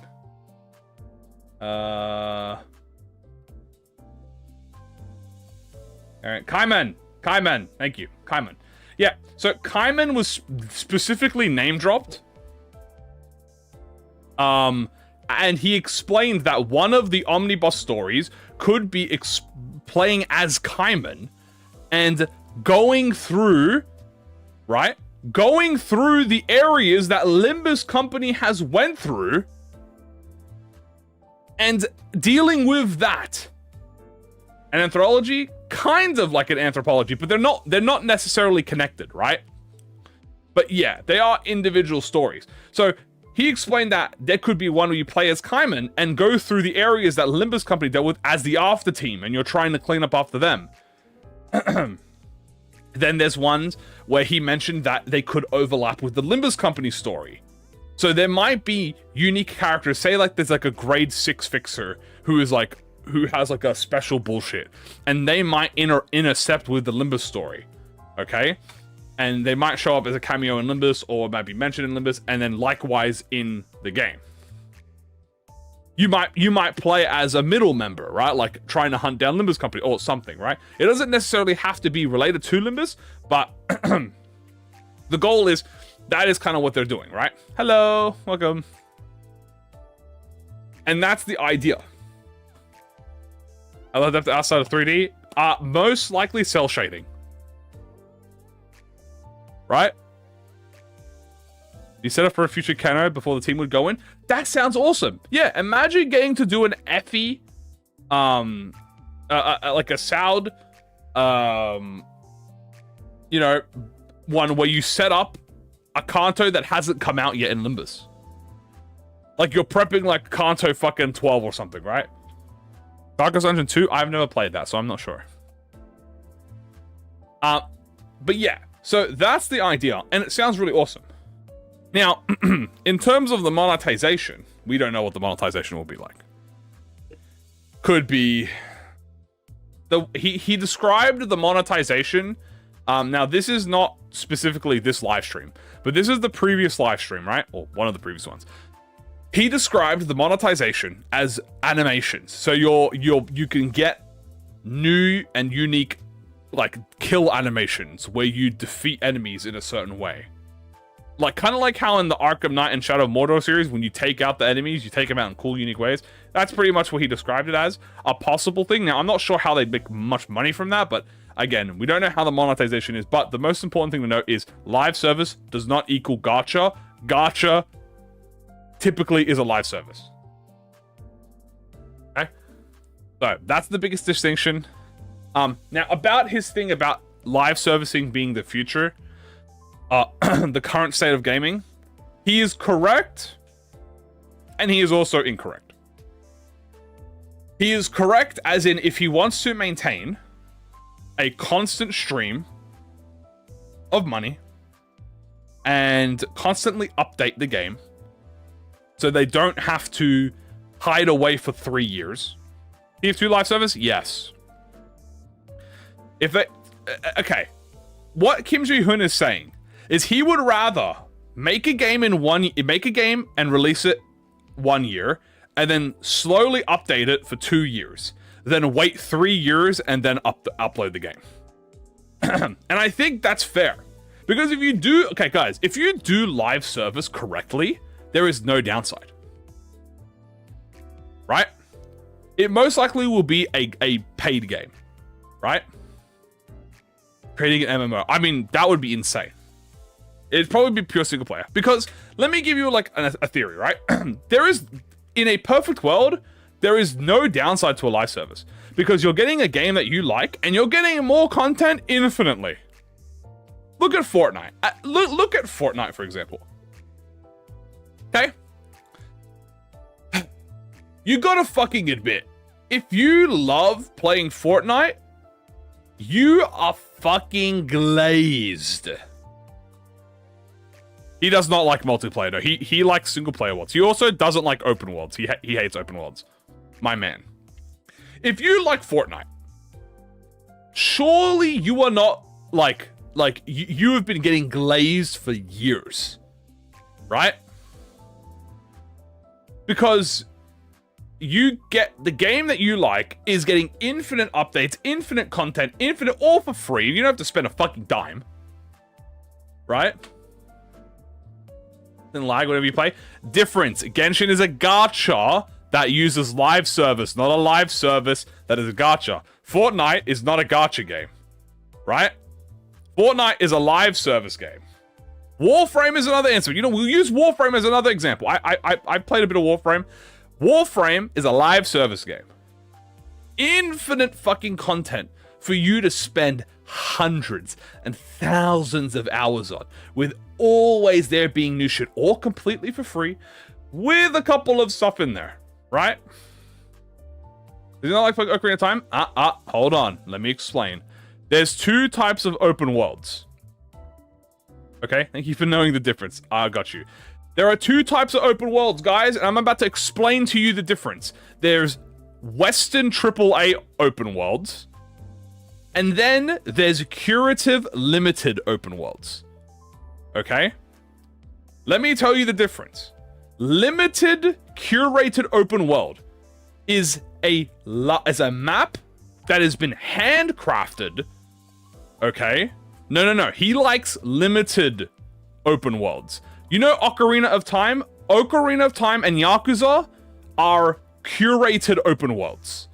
Okay? They are open worlds that have, like, are strictly made by hand to have specific things in them, and they're not too big. Okay?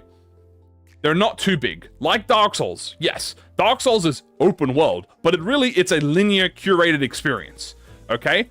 That stuff like Ocarina of Time, Yakuza, the old Legend of Zelda games, Metroid, you know, that kind of stuff. Like Metroid, guys. Would you say Metroid is open world?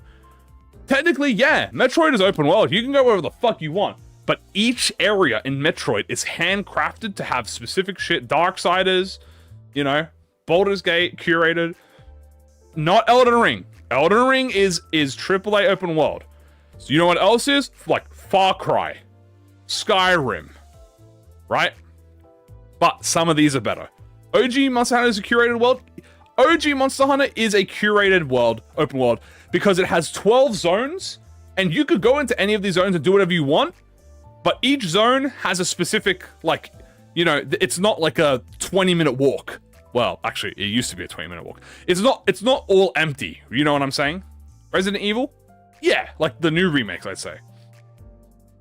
GTA is a massive open world. Elden Ring is a true open world. You know, Just Cause is a true open world. Correct. The new Legend of Zelda games, Breath of the Wild and Tears of the Kingdom, are true open world. Right?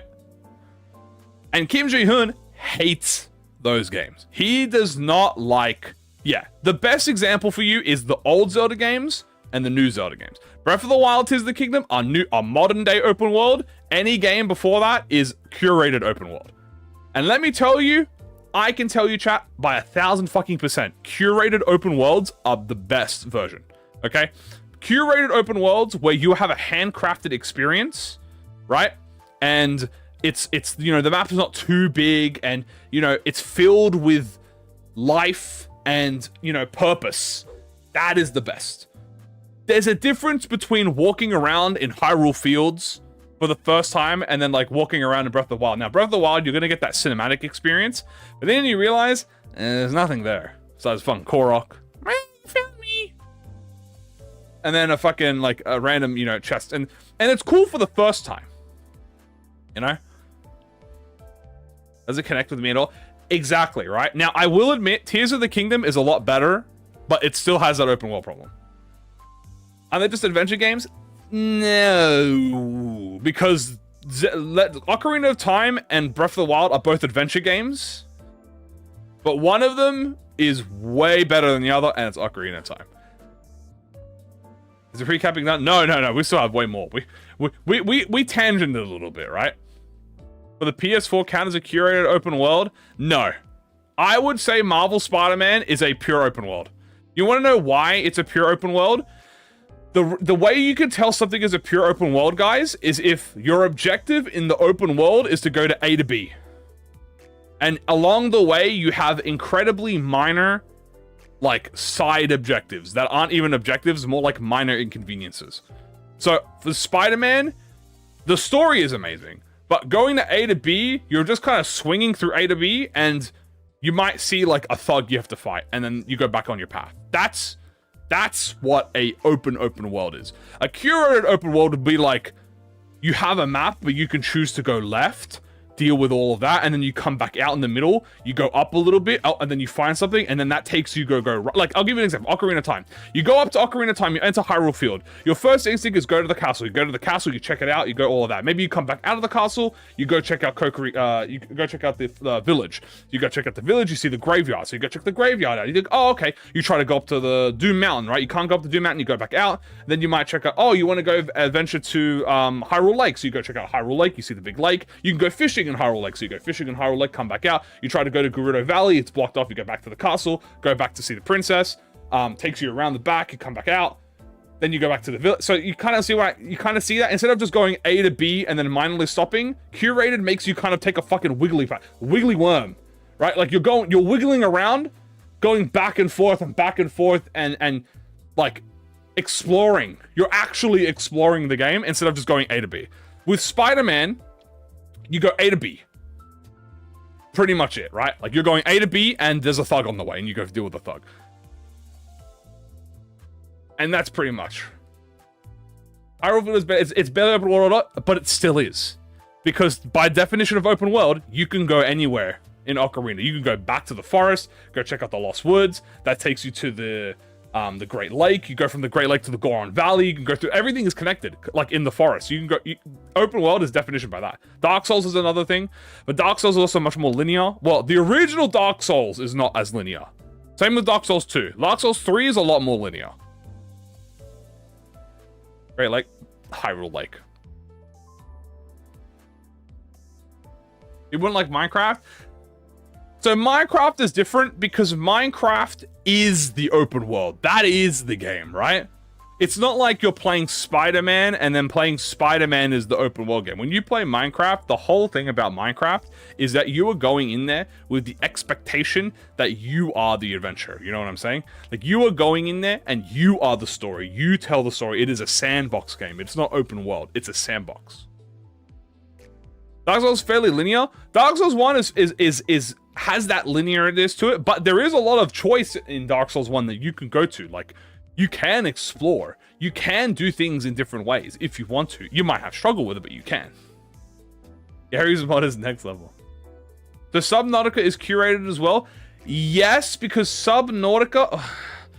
Yeah, so I would actually argue that Subnautica is a great way to do an open world. Because yeah, everything is quite empty, but you have a reason to go everywhere in Subnautica, right? You have reason to explore the ocean because you need stuff from everywhere. You have data pods that let you get mechs, and then the mechs let you go to the lava zone, and the lava zone gets you resources to go to the fucking crystal zone, and then there's the Leviathan in the crystal, so you gotta leave, and then the fucking ship is exploding, so you need to go find resources back in the fucking coral area, get the resources, go back up. So it is open world though, but it is much more curated in terms of like your goal. But it is still big empty ocean, right? It's better, but it is better, but it is still like open world.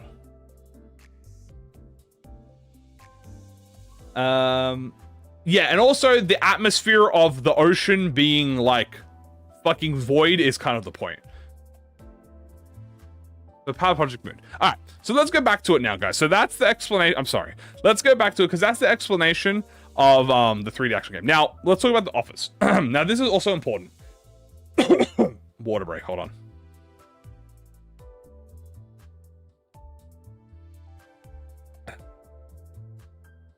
What was the initial point? The initial point is omnibus style will be curated open world, not live service. It'll be segmented sections that have purpose in it. New company office.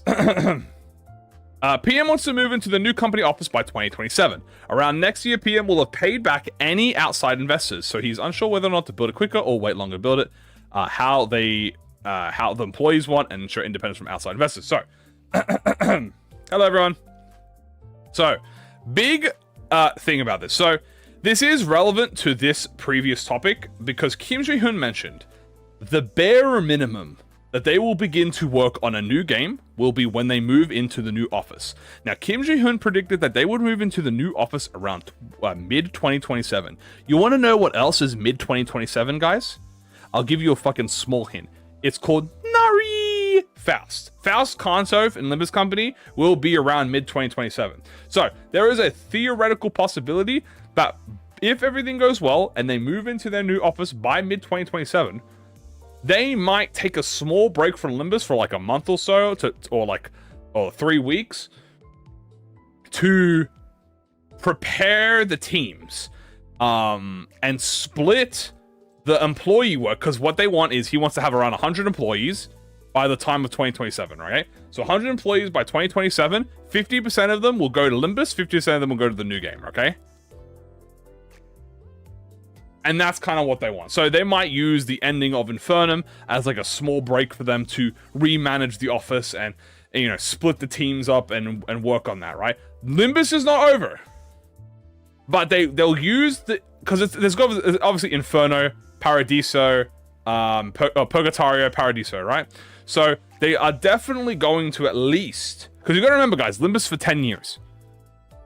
Limbus for 10 years. It's only been 2.5 years, chat. We still have 7.5 or 8.5 more years left. Well, actually, more like 7 years. We still have 7 years left. right? So we still have 7 years of Limbus Company left, and by the time the new office out, there's another 5 years left of Limbus bare minimum. So what's most likely going to happen?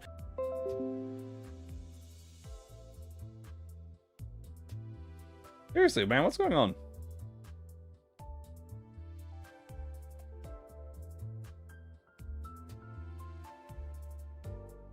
Okay. Hello. Anyway, as I was saying, the bare minimum to expect any new game announcements will be 2027. So, yeah. Hello. Why am I disconnecting like this, dude? NK got to sign Mirror Dungeon? Yeah. We had, there was talks previously about, we'll go over it again in the image that we'll talk about, but there is discussion about more stuff besides Mirror Dungeon.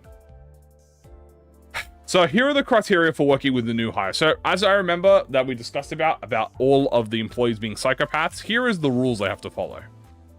Number 1, a passion for ProjectMoon and their games and the game development in general. A positive vibe. Kim Ji-hoon says that while he might be a bit cynical at times, he wants people that can work well with. No strong ego or incentive or insistence on your own ideas. You should be able to work within Kim Ji-hoon's boundaries and follow his vision. No ego. Yeah. Pros and cons. Here are the pros and cons. This is directly related to what you need. Kim Ji-hoon apparently is very proud of the fact that despite several inspectors coming to survey PM's headquarters, their only requirement was to do regular sexual misconduct training. He also says, by the way, this is related to Hamang Pang Pang. This isn't even related to his office. So I don't know why this is... I feel like this is incorrect. I'm pretty sure this is related to Hamang Pang Pang. But I'm not sure. He also says to be prepared for outside attacks if you come to work at PM. Yeah, guys, you know what this means? This means Twitter and Reddit.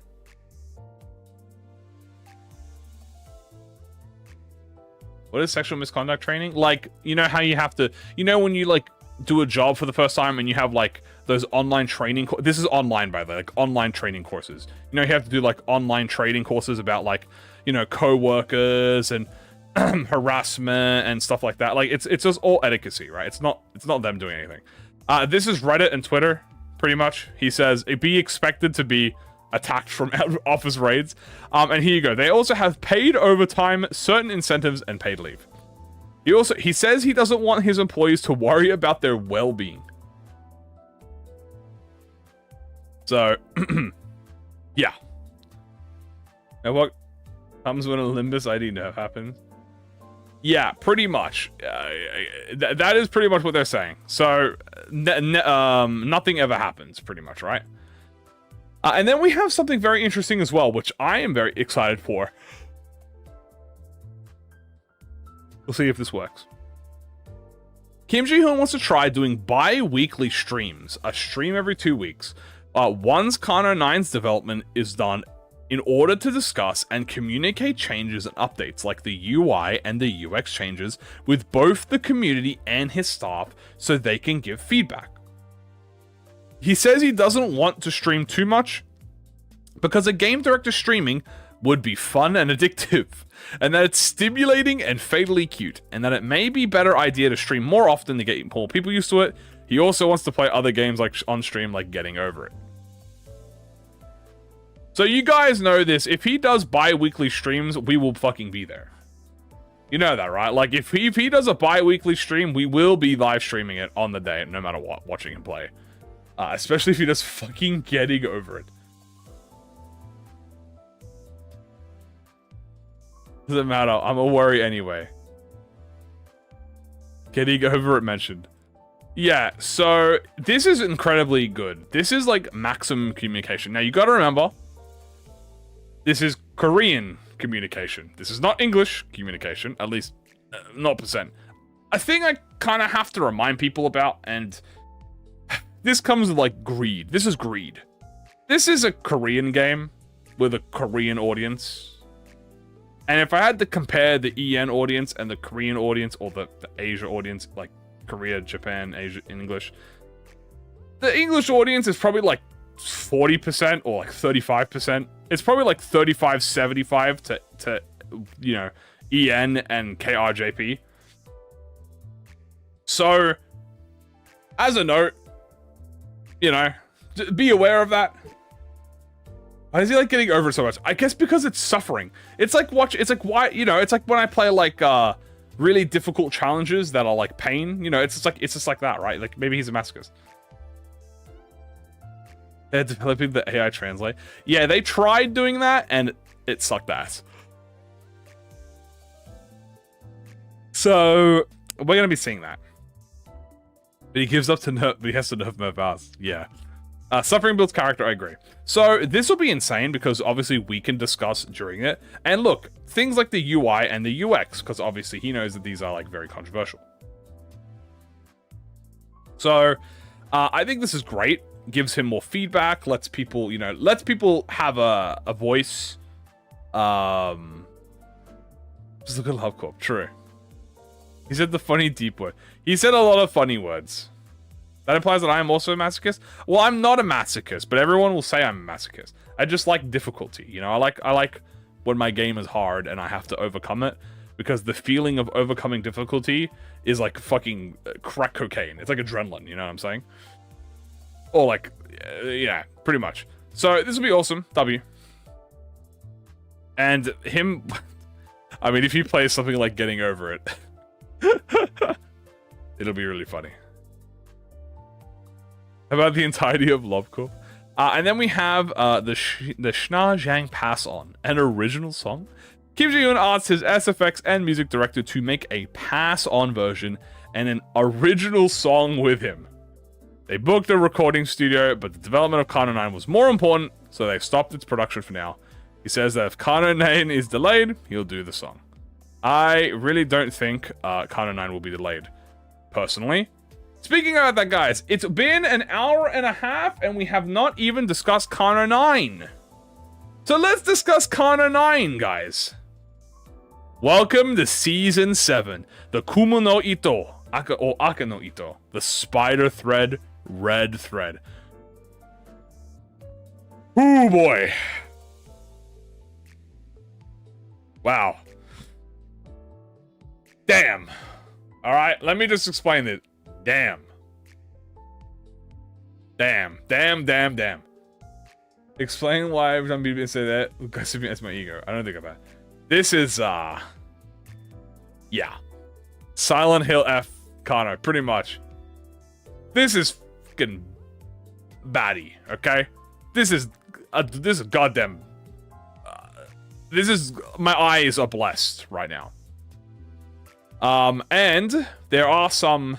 Like, this is what it means in English. So, Spider Thread, Red Thread. And there is some discussion about this. So, first things first. As seen here, Season 7 is slated to release on the 31st of December this year. However, this is a deadline Ji-hoon is worried about, but has sacrificed much and will strive toward accomplishing it. I think they will be fine. To be honest with you. But yeah. Observation and hidden meanings. Now, this is kind of spoilers, so I'm not gonna read through this. But I will. I'm not gonna read this whole part of the story. Like, we'll look at the story of it, but we'll have a quick read. So here are observations and hidden meanings. With a special thanks to this person on Discord for bringing information. All right, so here's I guess a JP player doing this, right? So the Kumi no Ito is Spider Thread is most likely a reference to the Spider Thread, a short story written by Ryunosuke Akutagawa, the author of Hellscreen, right? So this is the author of Hellscreen. And then it itself is a reference to the Red Thread of Fate.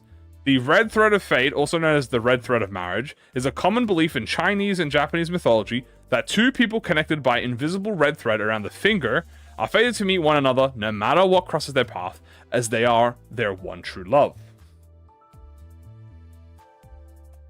Okay? And then they say, no matter how far apart they are, how tangled their life becomes, or how much time passes, their bond remains unbroken until they finally cross paths. While in the original Chinese myth, the thread is tied around each party's ankle, in Japanese culture, it is tied from a male's thumb to a female's pinky. The color red is also considered good luck in Chinese culture. The Shiramuko, which is the white pure innocence, is what Ryoshu seems to be wearing in this artwork, which is the wedding dress, pretty much. A bride's wearing the Shiramuko. So I think the big part is this bit here. It is tied from a male thumb to a female pinky, foreshadowing. Yeah, this is pretty accurate to what she's wearing. Ryoshu's from the pink. It's so Ryoba. The Shiramuku purpose is to be worn during traditional Shinto weddings, while the commonly accepted meaning behind the pure white attire is a symbolism of the bride's purity and her willingness to be dyed by the groom's colors. It also symbolizes death, specifically that she ceases to be part of the household or family where she was born. Then, usually a red-colored kimono known as uchikake is worn, symbolizing her rebirth into her groom's bloodline and family as a new person. However, if the bride did not wear the colored kimono, she would not be considered reborn.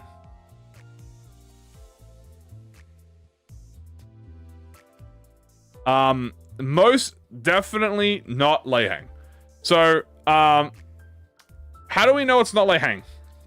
We know it's not Leihang because Leihang mentions that Ryoshu was, like, not a child, but she was young. Like, he like raised her. Not raised her, but like, you know, he's Unk status and she's not Unk status, apparently, right? So, also he's dead. But it definitely has some sort of like connection with Leihang, obviously. And she didn't seem too upset that he died. So it would be kind of funny if it was Leihang. He will definitely get more appearances though, but I do think it's kind of like a yeah, that's how I think it is. He trained her. Leihang was kind of like, yeah, Leihang was kind of like Ryoshu's Nelly. The red trend going on with Ryoshu and the Greco cigarettes. Oh, true. And Leihang is definitely something either like he trained her or he raised her, you know, or something like that. Like obviously something. You ruin the marriage, something like that. And yeah, and this is what the background looks, which by the way, obviously it's an entirely new abnormality. We don't know what this abnormality is. We can kind of see the abnormality. The first thing I thought of when I saw this monster was this abnormality is there is a monster in Monster Hunter Rise, which is like a spider. She's like a webbed spider.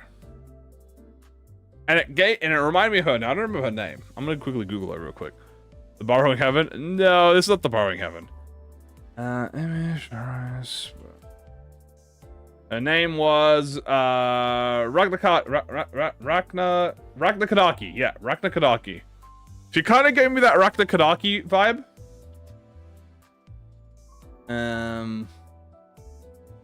Yes, I do get that Raknakadaki vibe from her. Covered in web and stuff, and she has like all the children. And Raknakadaki in Monster Hunter is based off a yokai. That's why in the live stream yesterday, I thought that this was a yokai. That was my first instinct. I thought it was like a yokai. There are two. It's either a Yorugumo or a Sushiguma. So my first instinct was yokai, but apparently it does not seem to be a yokai. But it definitely seems like some sort of spider abno. So I'm still kind of on the money that it might not be a yokai, but it's definitely some sort of spider abno. So we'll see. Marriage of Aberration. That could be one of the egos. So very excited to see that. Will it be Burn? Most likely. Psych, it's a red eyes again. Her sword is revealed? Yeah, so we have a sword here, or a sword. It could be the abnormality sword. You gotta remember that, guys, that she does draw a sword. Right? She draws a sword. This, actually, is this even drawn? I can't even tell. No, this is drawn. This is the abnormality sword. This is not her sword. I don't believe. Her sword is somewhere else. What if it's burn bleed? I mean, maybe? On the right, path burned? Yeah, I think it's like the one that's like, it's around here somewhere. Love swords. So a bit more, the things look... Yeah, there's like, yeah, as you can see, yeah, here's her sword. Here, oh, there's a sword here. It's like a burned sword. I really can't zoom in anymore. I'm already max zoomed in. Tremor bleed. So as you can clearly see the burning swords here. There's her sheath. There's the sword from the abnormality, maybe, and this is her normal sword. It looks very pretty, and it looks cool. I mean, and Yinlong looks fucking sick. Like Hong Lu's Yinlong looks sick too. But whoever this Abno is, definitely looks sick, and you can kind of see like a skeletal beast here. You guys kind of see that?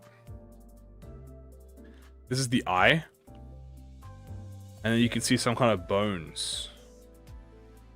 The bones of an entity, like kind of, or maybe like the victims of the entity, whoever it is. This looks like a foot. See how this looks like a claw here. So who knows? Being able to use it, true. Wallpaper material, actually true. Burn, bleed, or both. Why not both? Night parade of 100 demons. Burn poise, potentially burn poise. I mean, there's been a lot of poise stuff recently. The spine's on the right. Yeah, this is the fucking there is a spine here. This is like a fucking Attack on Titan. Am I equipping the red eyes egos? Yeah, I will be equipped with red eyes egos. I have a child, sad pulling her. Oh, like around here? Oh. Yeah, this is fucked up. Yeah, something fucked up's happening here. The ring status. And I think... Free lunacy. Free lunacy! Yay! Free lunacy! And that's it.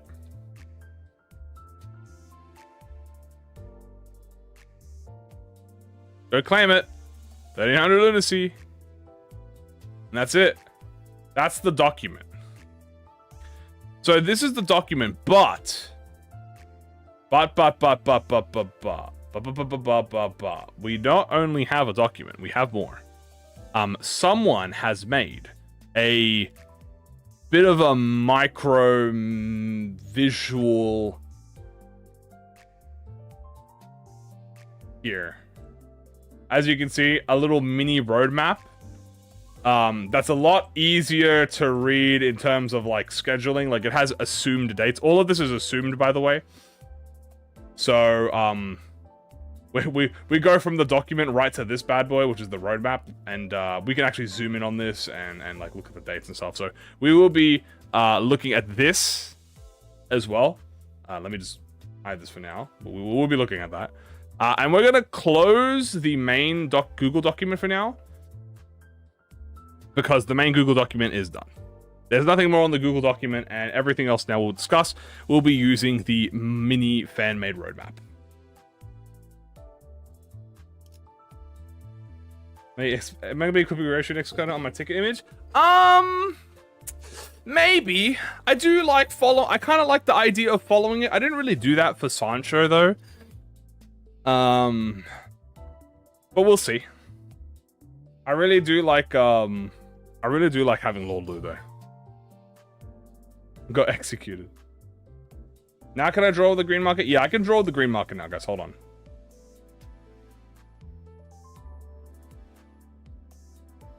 So now let me make a new layer.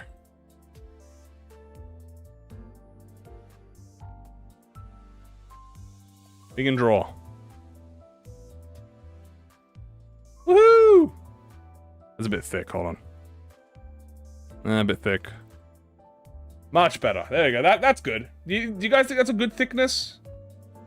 Is that a bit too thick still, or is that $5 maybe? I'm not sure. It's not off-brand. No, because we're using an actual editing software. So we actually have like the proper green now. They make how strong a graph? Yeah, sure. Here's a graph. Boop. There you go. That's my graph. More thick. I'll do one more. Oh, that's a chunky boy. That's chunky right there.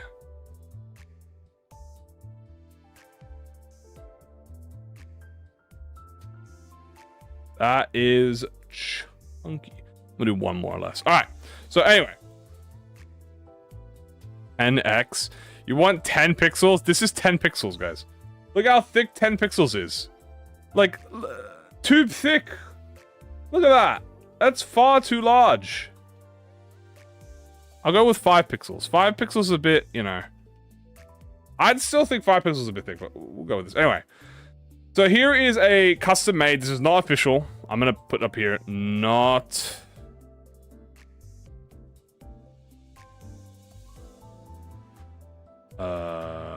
God, why do I not know how to spell official? Is it 2 Fs or 1 F? Official. Official. It is 2 Fs. Official.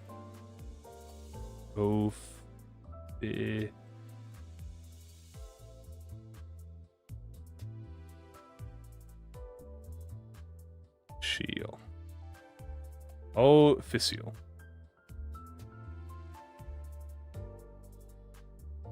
Dimension. Guys, look.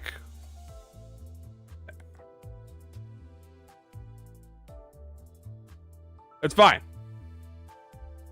We're all good. Okay, it's all fine. Not official. A fish. I'm gonna draw Ishmael.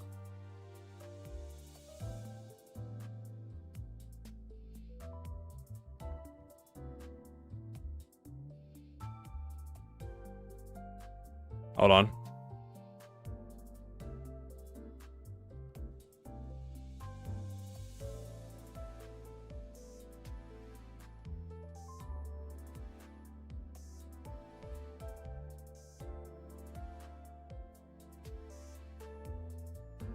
You want the eyes green? Okay. Ishmael. All right. So, peak content. Is it really dead? I don't think so. All right. Look, drawing. See, I can actually draw when I'm using an editing software, guys, and not when I'm on fucking Paint. Well, Paint is an editing software, but green, she's sick. Yeah. Okay, so we're gonna discuss this. So obviously, here is estimated dates. As I said, this is not official, and then these are estimated, right? So I'm just gonna type in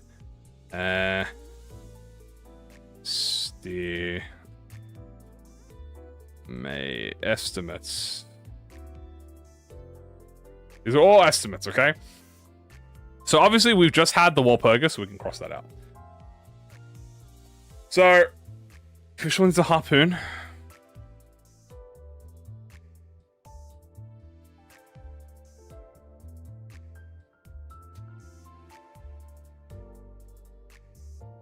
There you go. Okay. So, here are the estimated dates. Can I rephrase estimate as estimate? No.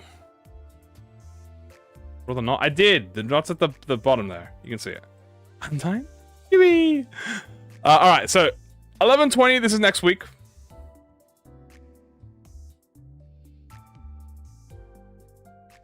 Okay. So we have next week. We have RR1 Bokak, and we get the donkey. Now, donkey, I'm gonna draw as a sheep.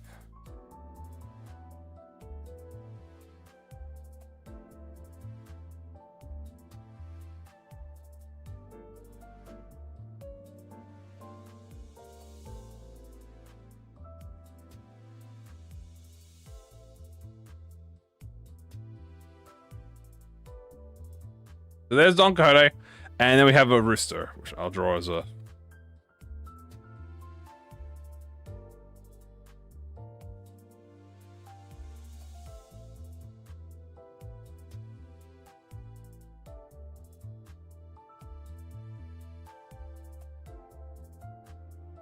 There you go.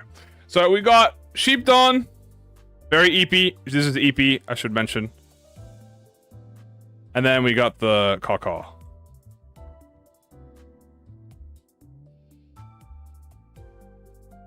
Okay, so we've got EP and we've got Caw. So we got High Show, obviously Adept Heathcliff. We got the U branch. That's a duck. No. God. Draw me a sheep. Draw the sunrise. How do I draw the sunrise?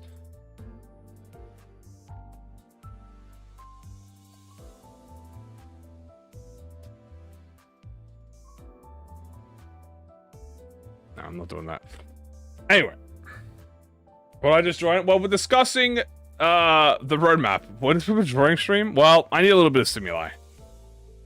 So, yeah, anyway. 11:20 is going to be RR1, Simples, and the U-Branch, Heathcliff, and Donkey. Not draw shit. I am recapping. So that's next week. Then we have estimated dates. As you can see here, we have 2 weeks of new potential IDs, guys. We have 2 of them. So this could either be, all right, I'm not going to lie to you. You see how this says ego? I'm going to cross this out.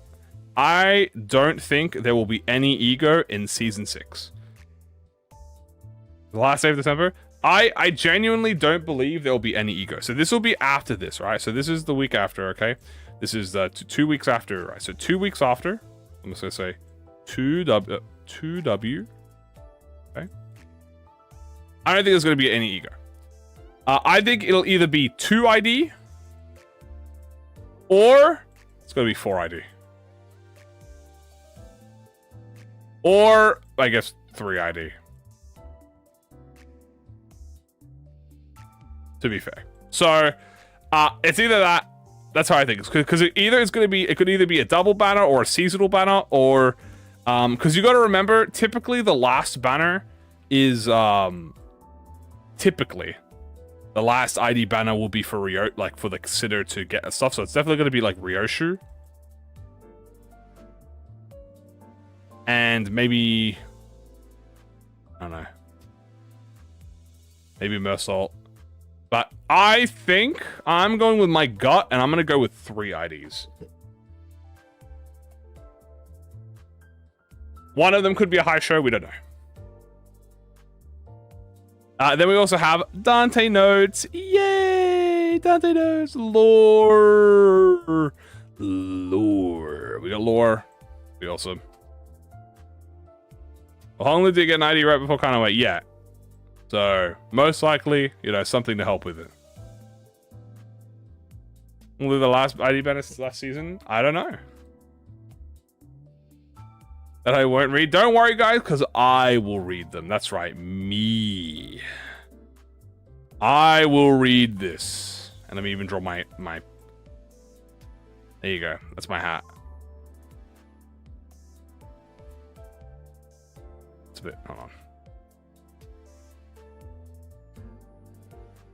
There you go. So there's my iconic... I don't like that. There's my iconic hat. So I will read this. But yeah, so here's the big thing. I think there is a lot that can change. Okay, because I'm gonna be 100% with you. A lot of people right now want Dayu and Chupan. Okay, and there's a very potential chance that in these 2 IDs, we could get a Dayu. Most potential. We still have 2 weeks. That's why I said, like, it's too early. Even though the season's nearing the end, like, we need to wait until the last fucking ID comes out before we can judge the season, right? Because if they drop these 2 bad boys on the last 2 season thing, then I don't think anyone has any problems. At the current moment, by the way, there are... Hold on, I'm getting the wiki open. Limbus wiki.gg. So, at the current moment in Season 6, there are, including the new high show, 2, 4, 6, 8, 10, 12, 14, 12, 14, 16. There are 16 IDs in the game. Wait, let me get this. There are 16 IDs in the game. And 8 of them are named. Let me just move that here. 16, and then 8 named. So there are 8 names, so literally half. Now, what they could do is if they do drop Dayu, that'll be like 9. Or if they drop 2, that'll be 10. Which I feel like there's more than 16 IDs in the game. Well, that's for this season. Let me S6. By the way, out of all of these, I think 4 are high show. Well, 12 are high show. No, how many are high show? There's 3 non-high show. But yeah, 8 male? Yeah. So this very much could be, I mean, look, if we get like a Dayu or I mean, like, look, it's not like, it's the most logical sense. They made a whole kit for her. They have a whole kit for her. It just makes the most sense that she'll exist. I'm not even doing it because like, oh, I don't want high show. No, I fucking love high show. Give me more high show. Give me more. More high show. I fucking love high show. But I'm just saying, like, logically, they have the kit already. It exists. It has to be there. It's like, it's gotta be, it's gotta exist in the fucking code somewhere, right? Like, it just has to be. It just has to. I'm not crazy. Anyway, that's this is for December. By the way, then we actually move on to the real December. Dragon High Show, yeah, like a Dragon High Show, and then like a Don Quixote. I don't know, man. It has to. It just makes the most sense. I just don't know who they would replace. It might be Otis. Or Ryoshu. Who's going to be... Okay, so originally, I thought Heath. Then, I thought Donkey. But now, it's neither. It's either Otis or Ryoshu. Why would it be these two? Well... Otis's last one was T-Corp, so she might be exempt, but Ryoshu, well, I mean, she could be Dayu. Oh, and Mersal. Yeah, Mersal, sorry. Mersal. So it's either Ryoshu or Mer. Or Mersal. Now, the theory that we came up with is that the dragon, like from One Piece, is Dayu. So the Dragon High Show might be Dayu ID, just like how kind of the horse... I need more room. The horse is Yi Song. Okay, let's split that off. Right, so they might turn Dayu into a Dragon High Show and then use that. She's like a dragon? And if they do this, they will add another named character to the list, and they will accomplish 12 out of 12 high show. Satisfying everyone. Satisfying all of the the Dayu believers, and also making it the final high show of the entire season. That's it. But who knows? I don't know. You know, I don't know. Anyway, moving on to the next part. I think Adept. I mean, she could be an Adept, yeah. She doesn't have a high show. No, but she's got a Z-Tune, so I don't think she'll get replaced.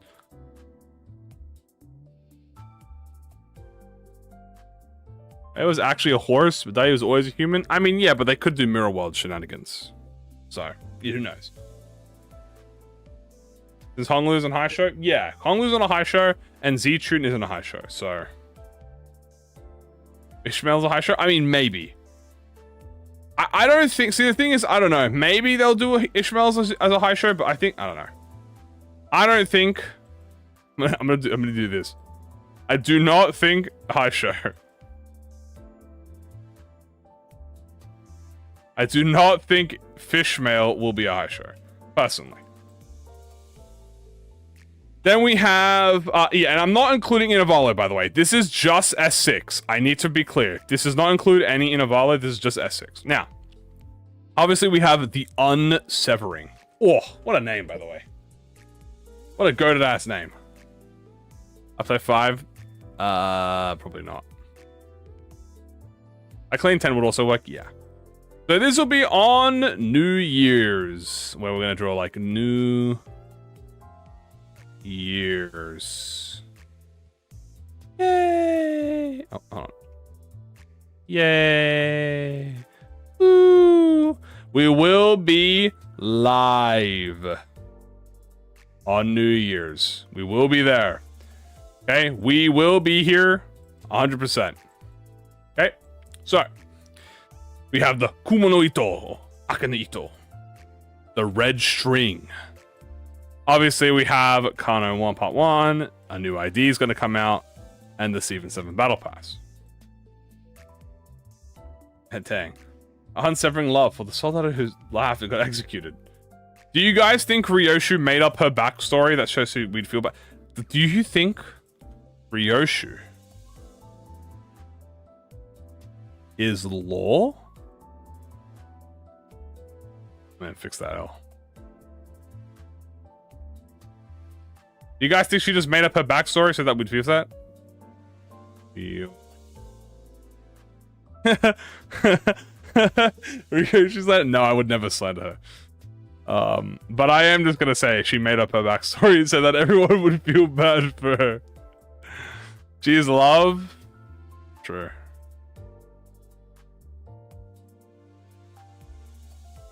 Whatever she says, I believe her. So obviously on the 31st, guys, we'll get the new IDs. Now I'm gonna be 1000 fucking % with you.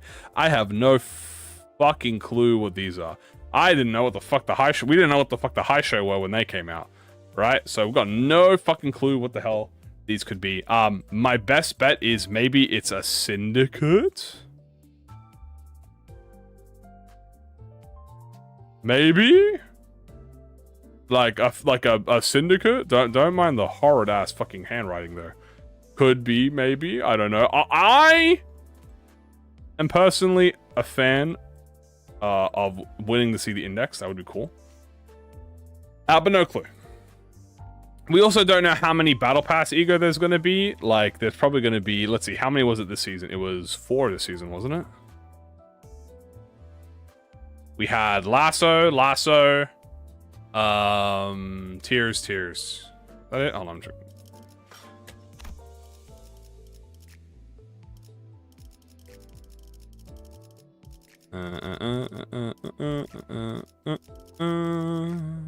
Oh no, we had 100 foot. This was 100 foot in red sheets. Right. I was thinking last season. My bad. I was thinking last season. My bad. 100 foot. Yeah, okay. We did have 4. It was yeah. We had 100. Yeah, it was 100 talisman, and then we had the tears. That made up 4. So it's probably gonna be 4 egos again because they don't want to do too many egos now. Most definitely, yeah. Let's get some predictions. I'm gonna say Yi Song because he hasn't had one in a while. When's the new season start? New Year's. Yay! Right here. Looking back to 6 egos. No, I don't think it wasn't a schedule thing, I don't believe. I think they just wanted to make higher quality egos. I think they wanted to just do higher quality ones, so they wanted it.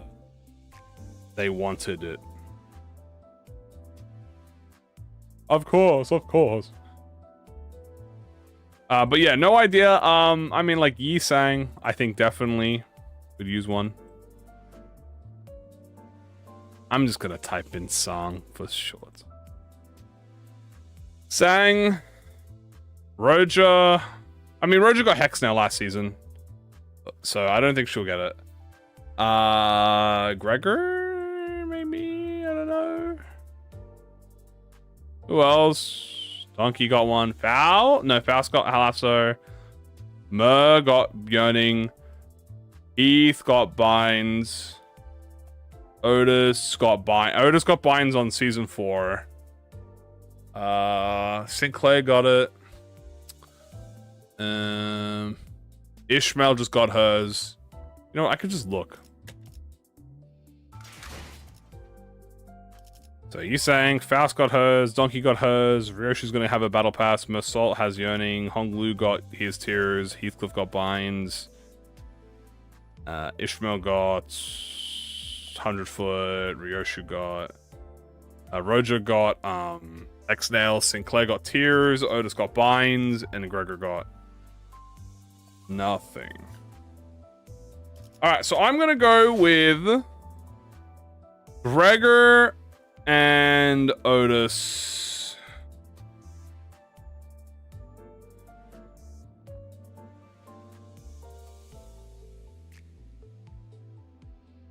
Yeah, I'm gonna go and Roger. No, not Roger. I'm not gonna go Roger. I'm gonna say Yi-Sang, Gregor, Otis, and I don't know who the last one is.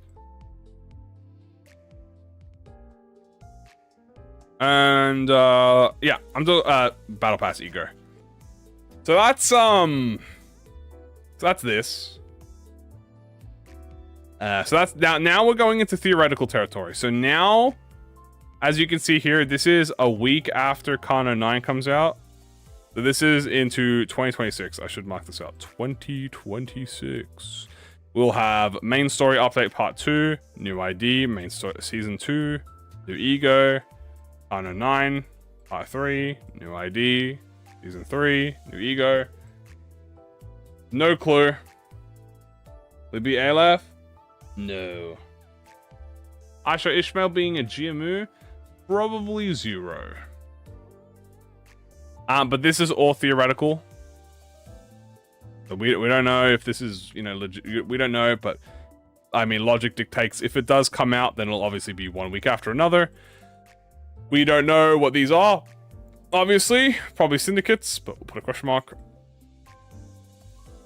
And we don't know what this is. We'll put a question mark here too. Why not Aleph? Because I think Aleph is still too early. I think Aleph will be after Inferno. Do I have any room in here? Aleph. And then I'm gonna say after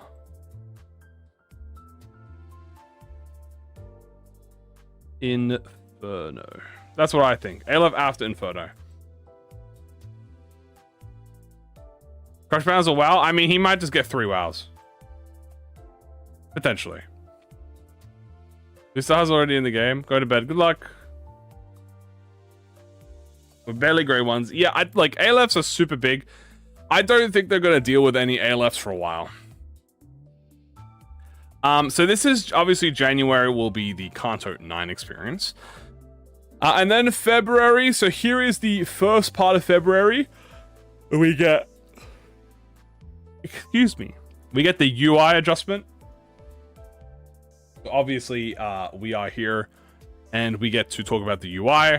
As a note, I think this is where they... I'm not sure if this is where they force the UI or if they're going to let you do it before then. Remember, this is a prototype. This is a prototype. This is a WIP. Okay, these are all work in progresses, and there's a prototype. And there will be feedback streams. Feedback streams, okay? So we've got feedback streams on my birthday. Hell yeah, congratulations. So we've got prototype UI. You can change. Okay, change old and new. Okay, so you can change the old and new. Yeah, you can change them. That is a very weird. See, I'll just fix that up there. Okay. So you can. There you go. So you can change between the old and new. These are prototype. We don't know if this is the finale.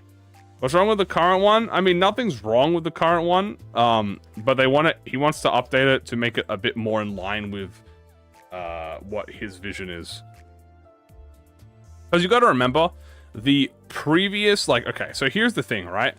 Limbus is changed. Do I even have any words to write this? Not really. Limbus is old, right? Like season 0 vision is not the modern day vision. Okay? So... Well, this is a prototype. As I said, this is not... I mean, it pretty much looks the same as our current one, to be honest with you, except just without, like, the extra little dials there. But again, this is a prototype. They look kind of similar to MD. I guess we can zoom in on them. Whoa, is that 1 million lunacy? Holy shit, dude. A scripted account. Guys, how does this fucking account... How is this account level 9, but it has infinite end control? This is cheating. Also, as you can see here, these are all the center slots. Okay, so now, we don't know what the other part looks like. There is one where... goes with a slash. Nah, too lazy. I mean, it still has that feeling, but it looks more... I think this is supposed to look more like Dante's iPad. So... Where's the hyperbolic time chamber? Yeah, we'll see. This one, I don't think is a look you see. Like, you're not going to see this. This is the one you're going to see, most likely. Like... But yeah. Does Dante doom scroll? I mean, probably. And then we have the revive function. Now, as a reminder, this is 3 lunacy. Okay, so this is the revive function. I can't see. Can you guys see what that says?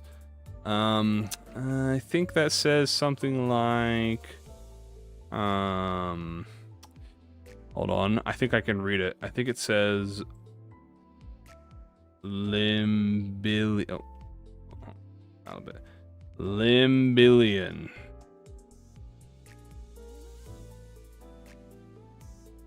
So, it's going to take 1 Limbillion lunacy to purchase a revive. Whoa, you get revived. Now, what does reviving get you? So, revive. The math is too thick. I gotta shrink this bit. So, revive. Here's what the revive does. Revive. Okay. So, no EX. So, you get no EX. We have no nerfs. We get no EX. So, you do not clear any EX for everything. There are no nerfs. So, they're going to reduce nerfing. And you can see friends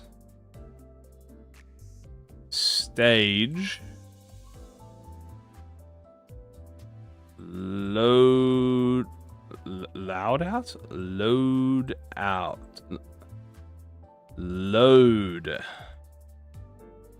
So here's what getting the revive does. Revive, you get no EX clear. We get no nerfs, which is great. You get to see your friends stage loadout.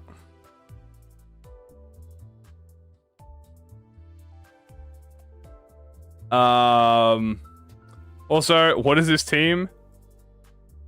It's Gregor and Ryoshu. Wait, yeah, it's Liu, Gregor. Dude, this is a fire team. Hold on. We got Liu Gregor, we got Ting Tang Lu, we got BL Sang, and that Liu Masol. Dude, that's kind of heat. Everything with the high show, pretty much. Yeah, dude. Holy shit, wait, look at the resources, bro.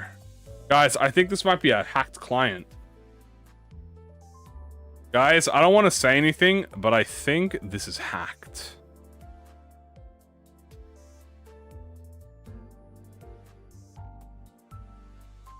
This is clearly a hacked client. You can see 900 fucking, like, look at these resources. And what turn is it? Bro, it's like turn 6. This is a hacked client, man.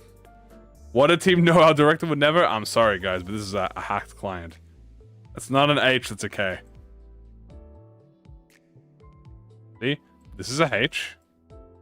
And this is a K. See? Big difference. The leg doesn't go out like that. And there's no verticality to it, see? H. K. See?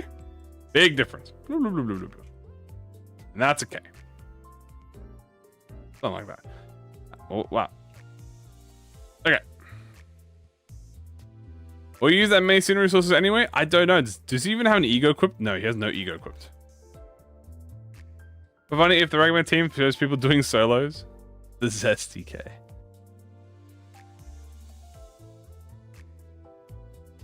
Like, that's just... This is a lame way to do it.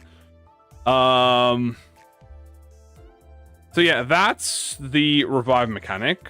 I don't think there's any extra things in here, so it's just Limbillion. And then we have the pop-ups. Let's draw a Fumo. We have Nendoroids and Nuigomos. Okay, let's try and do our own. I'm going to use this as a reference, okay? Let's do the big head with the ears and the arm and like the foot. This doesn't look good. I'm gonna I already don't look good. I'm gonna do that again. Draw Welveter. I'll try. I'm not really good at this. Okay, ear. Then yeah. Then draw the foot.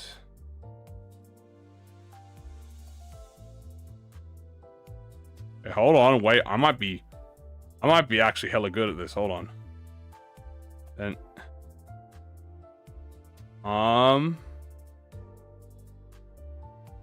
hold up. I might be kind of fire. Then how do I draw fast hair? Okay, wait, this might be fire.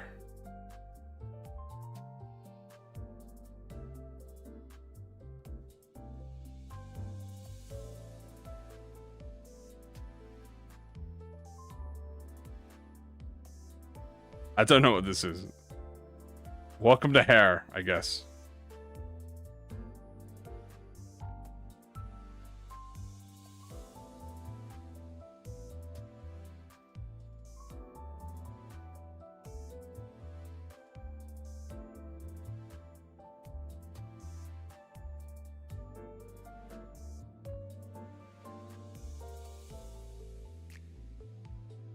Okay, hold on. Wait, I might be goated.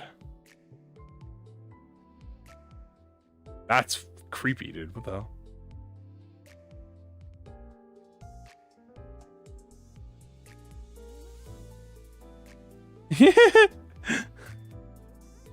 It looks like it's like crying. Oh, I'm sorry, little guy. It's so sad. What if I did like a little womp? What if I did like a womp? I'm just gonna leave it like that. You know, let's give him a friend. We'll draw Gluppo. How do I draw Gluppo again? I think it's like this, right?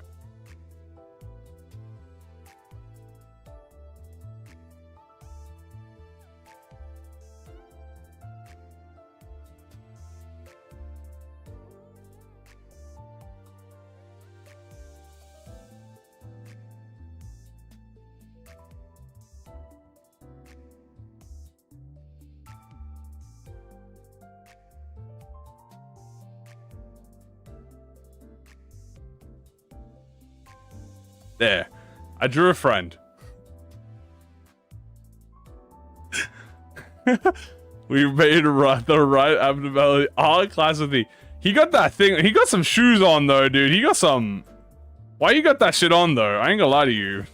Who gave him that? Looks like a brain rot. Why does he have Jordans? I don't know. Let him spend his money, man. Let him spend his money how he wants. There's a weird dog near my food. He looked like grandma. Let him spend his money how he wants, okay? He's got that shit on. Alright. And then we have the final part here. He's fresh.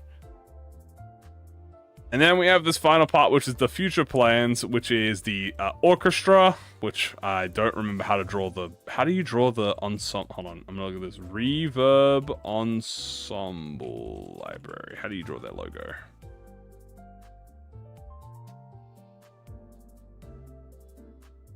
Okay, so it's the Argalia logo, so it looks like.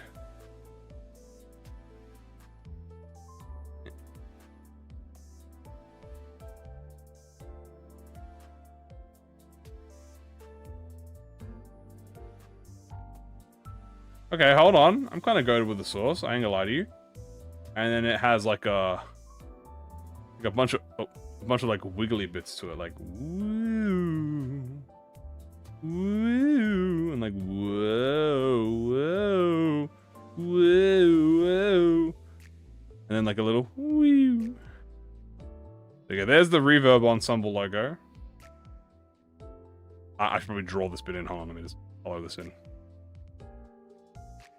Follow this in so you know it's part of the logo.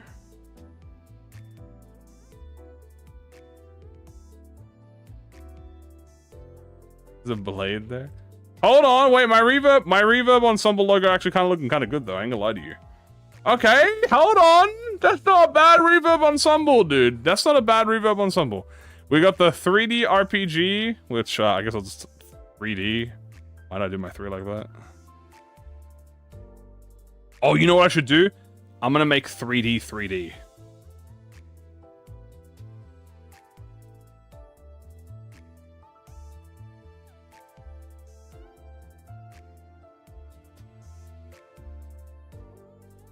That 3D?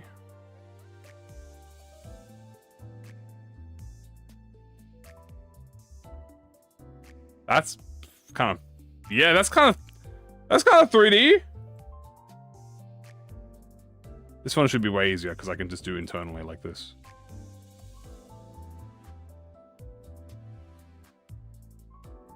Kind of. Color for the shadow? Because I'm lazy. How the fuck do I do 3D but internally? How do I do 3D on a circle?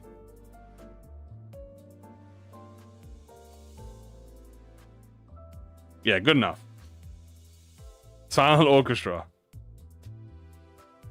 Different color. I'll just do a different green.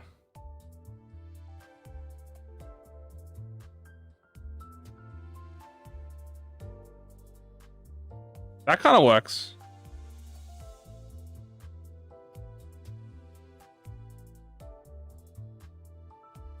Not much for that one. Maybe I color the inside of the D. Yeah, you know what? Good enough. That's bold. Yeah, good enough. Moving to the new office. So we'll draw an office. This is very simple. Just buildings. Well, actually, you'd probably have a door here. Hello, and then we'll name this P M M. So we got the new office, recruitment of new employees. This is a job application. We're gonna do it like sideways.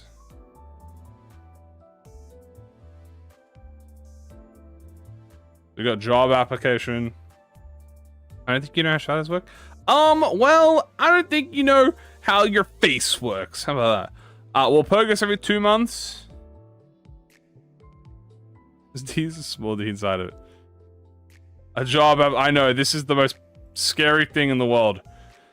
We got Wulp. I don't know what to do for Wulp. I'll just say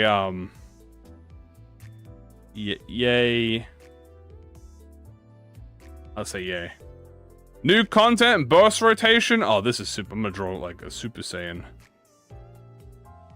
And he's got like an aura around him. Super boss. And then we'll just say 24 sinners. Okay. Awesome.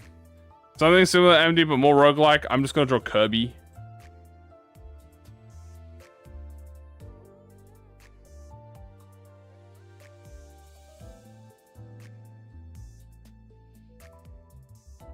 I'm sure people know who that is. Oh, yo. There you go. Galapagos Super Saiyan. Animation team. Let's say Mappa, bro. How do I draw an animation team, bro? Curb. And then up type 5. Yippee! Which is gonna, so how do I draw? I'm gonna draw a thread off memory. I think thread off memory is just a light bulb, no? It's like a mushroom. And there you go, guys. Look at that. Wowie zowie. An exhausted animator? Yeah, hold on, I can do that. I'm gonna draw someone who's like...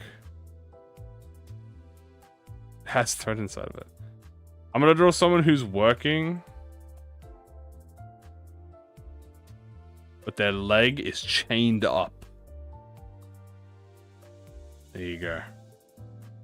And their back's sore, so it's like owie. And they have a bed here. And they get like a piss bucket.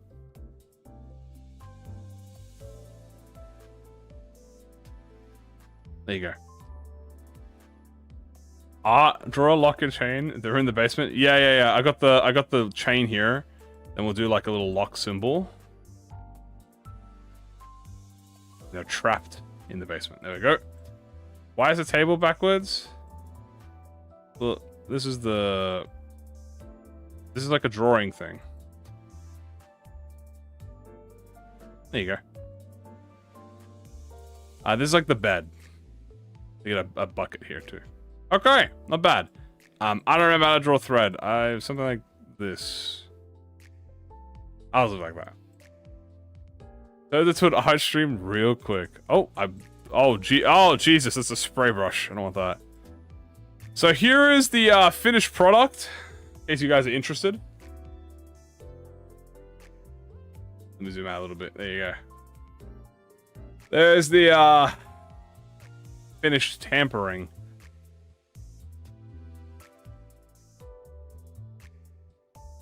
Oh my god. Wow. I can't lie to you. Drawing's pretty fun, guys. We should do this more often.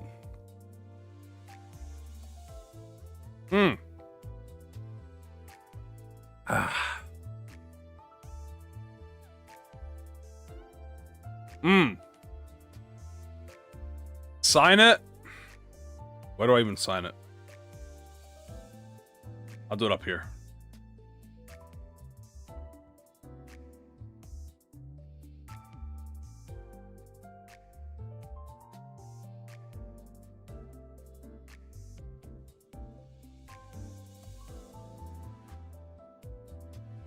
There you go.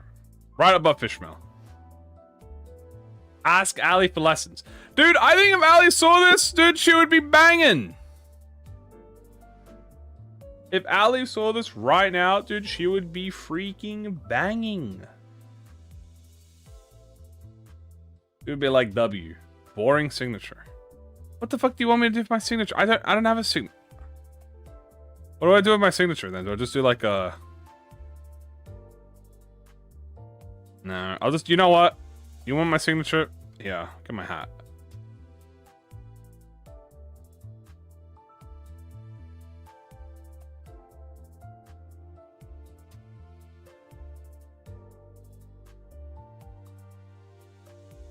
There.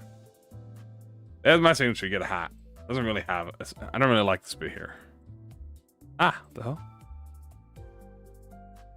I don't like this. I don't like the strings. There's supposed to be strings there, but I can't make them look good. I'll just do that. Is this the fabled green marker? You know what? There you go. There's my signature.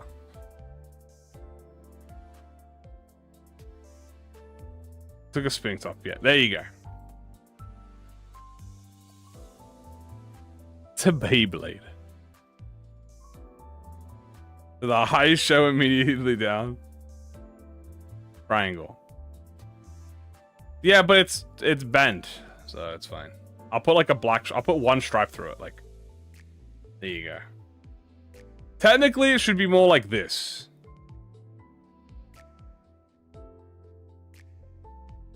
There you go. See, that's better, guys.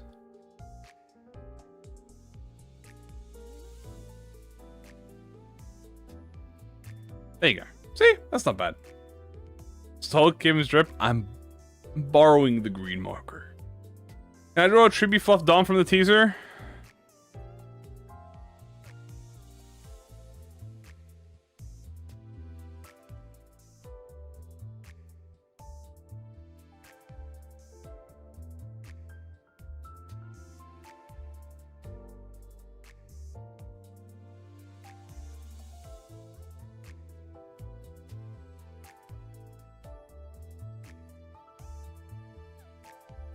That's a bit creepy.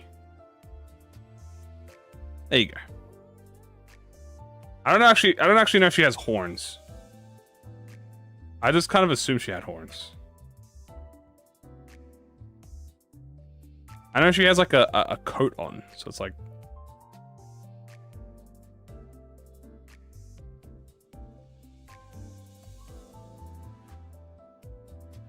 There you go. Yeah, this one has the horns on. There you go. It's with a 3-face? Oh, true. How could I forget? It is a 3-face.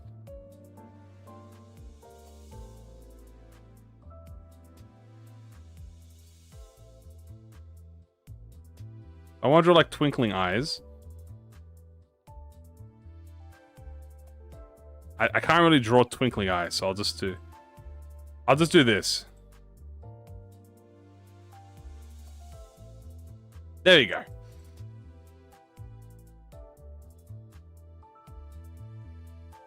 All right. Well, I think we're done here, guys. Oh, I'm tired. Oh, all right. Let's save this bad boy. And we can post this to the Discord. I had the Assad filter. Hopefully not. Anyway, I think we're done. There's nothing more that we've reviewed everything. You know, we took our time with it. We reviewed everything. Kim Ji-hoon, I hope would be proud. We'll post this to the Discord, I guess, if you want to. If you want to try and analyze this fucking mess here, that would be really funny. It's too advanced for Discord. Great stream. Time to listen to.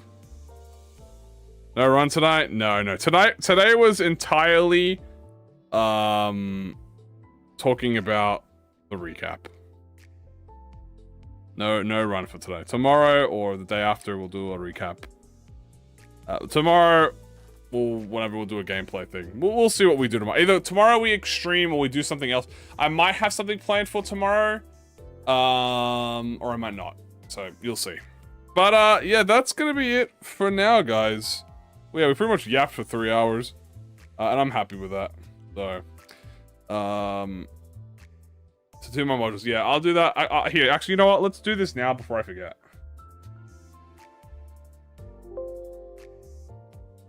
Oh, don't worry, that's not you, it's me.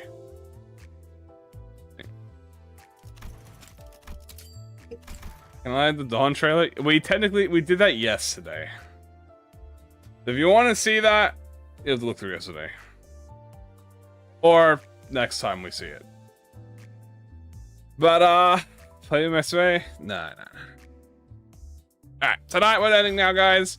Thank you all for joining. Hopefully, well, I know we had some internet issues again this year. Can I recap again real quick? Yeah, sure. We had some more dropouts happen. I don't know why we had more dropouts happen. And some bitrate bombs. I don't know what's going on. I'm just gonna hope maybe it gets better. We'll see. I guess we'll see. Alright. That's gonna be it, guys. Thank you so much for joining. And good luck. Yeah, that's it. I'm gonna go now. I'm gonna go to bed. Thank you, everyone. Is there a clip? It's in yesterday's. It's toward the end of yesterday's live stream. That's about it. All right. Take care, everyone. I'll see you all tomorrow. Bye bye.